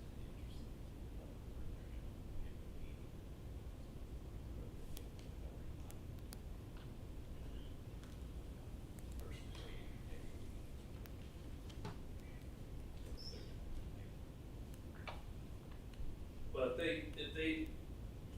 if they chose to do that, sure, everything, the timeline would still move. You'd still have this on your agenda on the 23rd with the idea that it's being delayed if the council chose to do that. Right. You know, so that's not going to affect the decision. I think you look at your decision independently on these finals. If you're going the route that I think you're going, which is I'm thinking you're going to recommend, or that you're going to make the motion to table, and then the recommendation approval of final plat.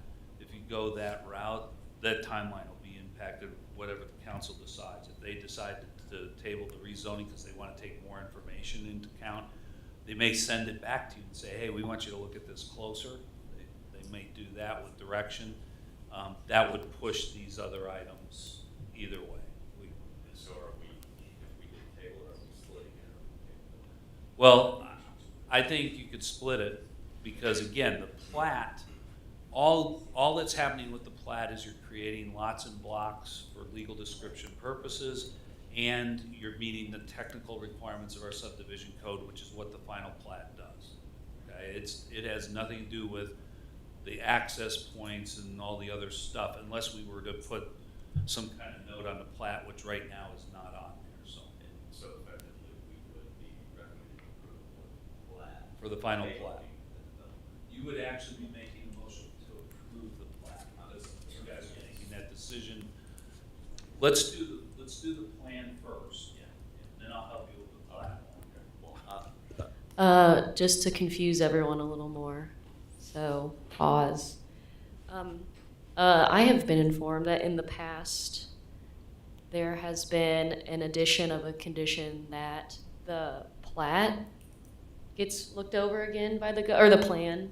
Yeah, the plan gets looked over by the governing body because although it is not a requirement, you're just creating an additional set of eyes on it. You're not stripping an approval, you're like requiring an additional approval just so that it complies with what we've already approved with the rezoning and the preliminary plan.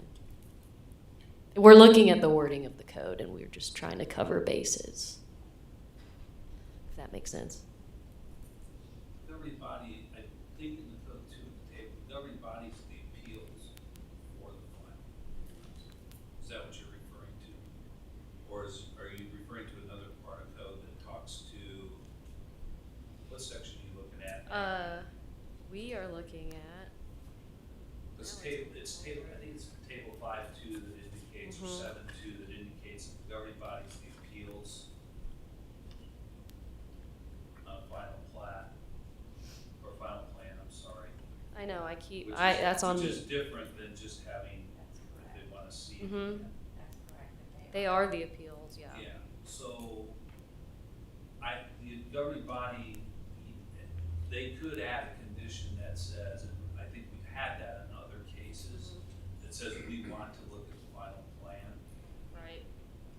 If they were to do that as part of the preliminary plan approval, I mean, this is still, whatever they do for the final plan is still subject to whatever the governing body does. If they add that condition that they want to see it, then when they see the final plan, they would still have to forward it on to the governing body at that point. Right. So if they table here, Mhm. let's say they table the plan, Mhm. puts it on the 23rd, which is the week after city council adds that condition, says, hey, you guys are about to make a decision on this, but we want to see it after that. Or if there's an appeal on something like that, that would still be an option. It's Yes, there. yeah, right, because you're required, that would be an additional approval, which is not very much frowned upon. So if you're having it come back here anyway and then sending it back up one more time to, That's where the tabling makes sense. right, I think so too. Yeah. Okay, so I think Catherine and I are agreeing. I don't know about the rest of the staff. We may have lost it. So if you're making that motion, wording would be Plan Commission. Plan Commission is tabling the final development plan until its next regularly scheduled meeting on June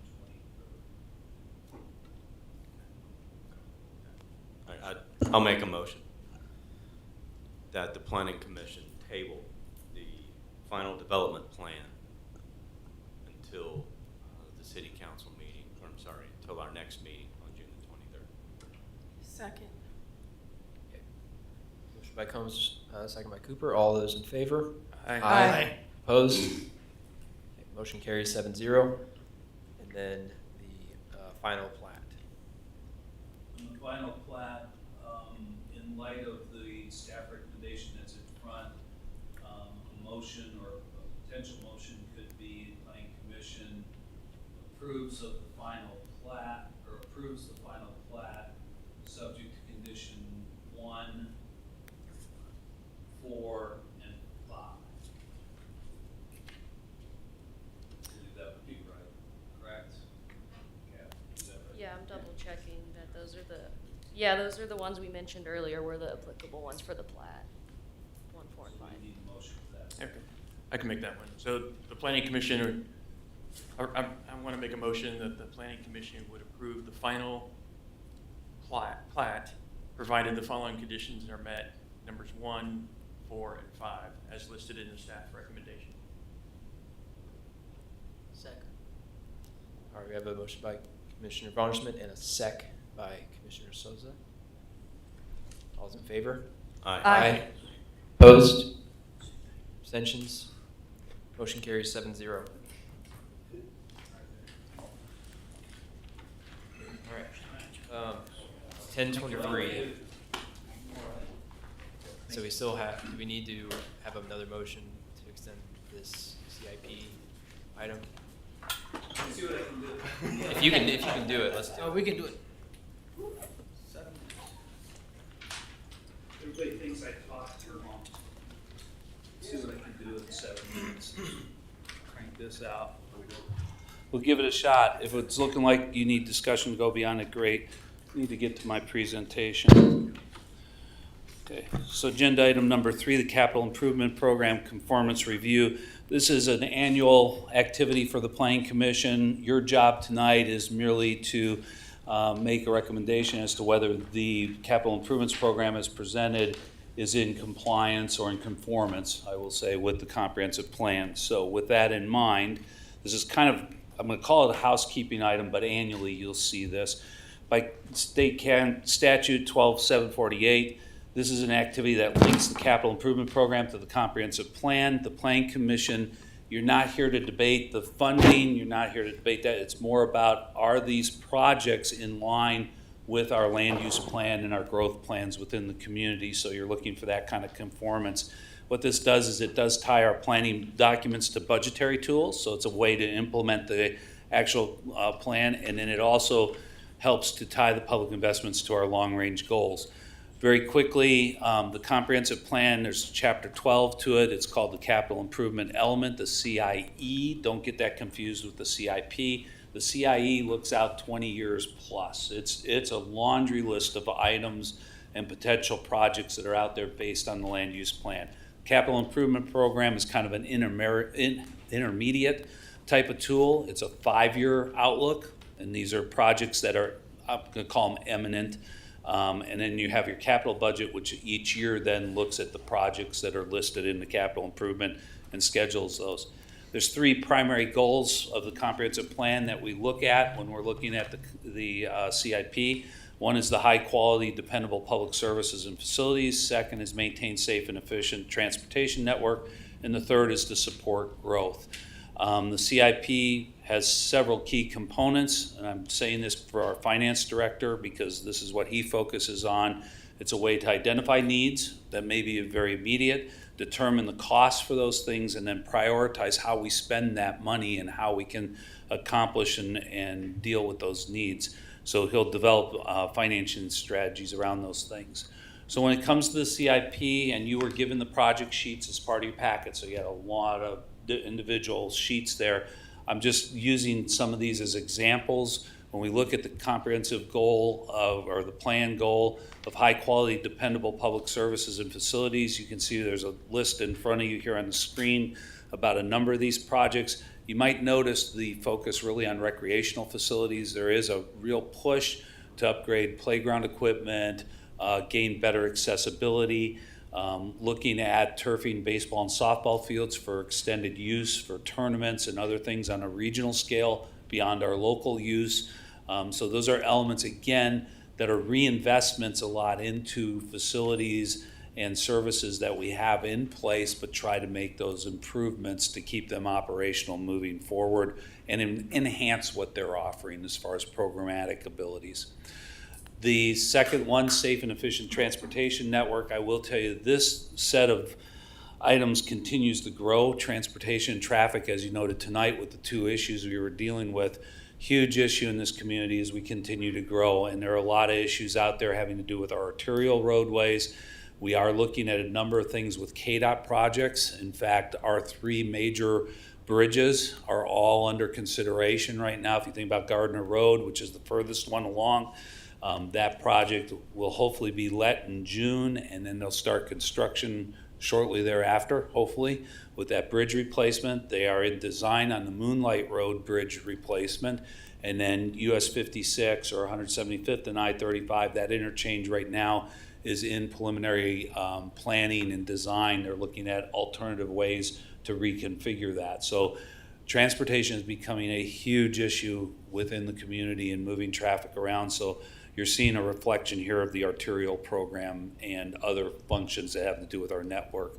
And then finally, supporting growth. These are primarily utility type items. When you look at them, they have to do with electricity. Again, we have our own electric system.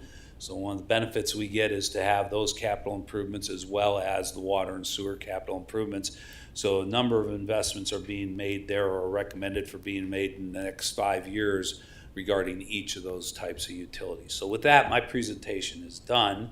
We'll open it for discussion, but again, remember, if you as a citizen have comments about these kinds of things that you want forwarded to the governing body, you certainly can provide that through their process.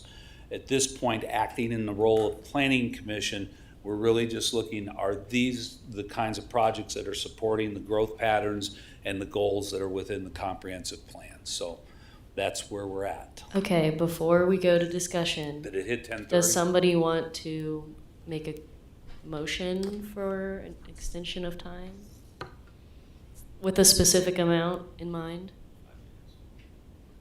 I'll make a motion to extend our time 5 minutes, or to exactly 10:35. Second. All those in favor? Aye. Opposed? Motion carries. I'm here for questions. Only have one. Okay. So went through obviously what was listed. Are there other projects that aren't indicated here? Yeah, so yes, there can be, and these are the ones that we have the capacity. There may be funding that's already in place, so like when we have to approach Mark for funding or some other element. So many times what happens is we have other projects that may be unfunded. They don't make it into the CIP, but we still kind of work on them to try to acquire funding for them. So I will say yes, there's a number of other ones that are back there. They're just not in the formal document because our funding capacity can't add those to them at this point in time. That's all. question. There's 2 airports in town. This one, the funding that we're talking about goes to Century. No. New Century. This funding goes to the municipal airport over on Municipal airport, 175th Street. Yes, we have nothing to do with the funding of New Century. Okay. That's a county function. The airport commission handles that. Okay, thank you. Mhm. I'll make a motion. Okay. All right. So after review of the proposed 2026-2030 capital improvement program, the planning commission finds the proposed program to be in conformance with adopted Gardner comprehensive plan. Second. All those in favor? Aye. Aye. Opposed? Abstentions? 7-0. I got one quick discussion item, not really discussion, more informational. I did get a question from one of the planning commissioners regarding procedure on election of officers, which our bylaws talk about those elections happening in May. Commissioner Mader will know this from past, some of you won't. We actually have 3 positions that at the end of June, I'm going to say the timeline on those positions or appointments expires. That's Commissioner Juniman, Commissioner Mader, and Commissioner Cooper. What staff did with the elections is, and we've done this in the past, when we have this many positions that are coming up either for renewal, reappointment, or new, because of that potential change, we don't like to have those elections being made where you have a significant number of commissioners who aren't going to live with that decision. So generally, we postpone that until the new commissioners or the commissioners are reappointed in their positions. In Commissioner Mader's case, she has served 2 consecutive terms of 3 years each, so she's hit her limits for this time around at 6 years. So she will not be back on the commission. I'm going to say thank you for your service now real quickly because we want to meet 10:35. But Commissioner Mader is in that situation. I mean, and Commissioner Juniman has submitted his application in for consideration for reappointment. And then Commissioner Cooper, do you want to talk about your situation at all, or? Oh, I didn't renew my application. I've got personal things to take care of. I just lost my mom, and I'm liquidating her estate, and so I'm just kind of overwhelmed. So I just felt like I couldn't be as effective. Yeah. So the city clerk has initiated the process. All 3 of them were informed of the situation previously. The city clerk has received applications. She has forwarded those applications on to, I believe, a committee of the council. They'll go through the process. The hope is that we will have appointments in place before the June meeting that would start in July. So June is still in your realm. It's the end of June when your term expires, as well as yours. So we're good for the month of June. But then what we like to do is if there are new appointments, they get to sit in and watch the June meeting so they get an understanding of what's going on, and then they take their seats in July. So that's kind of how we work. We've got 1 minute remaining. Okay. Hey, it's good. The good thing is they don't have to take any other action except a motion for adjournment unless you have questions. Nothing for the record. I'll entertain a motion to adjourn. So moved. Second. All right. All those in favor? Aye. Now we can talk about non-business items till midnight if you want. Oh, and on that note, Dave, I gotta go. The brewery. Thank you for your time.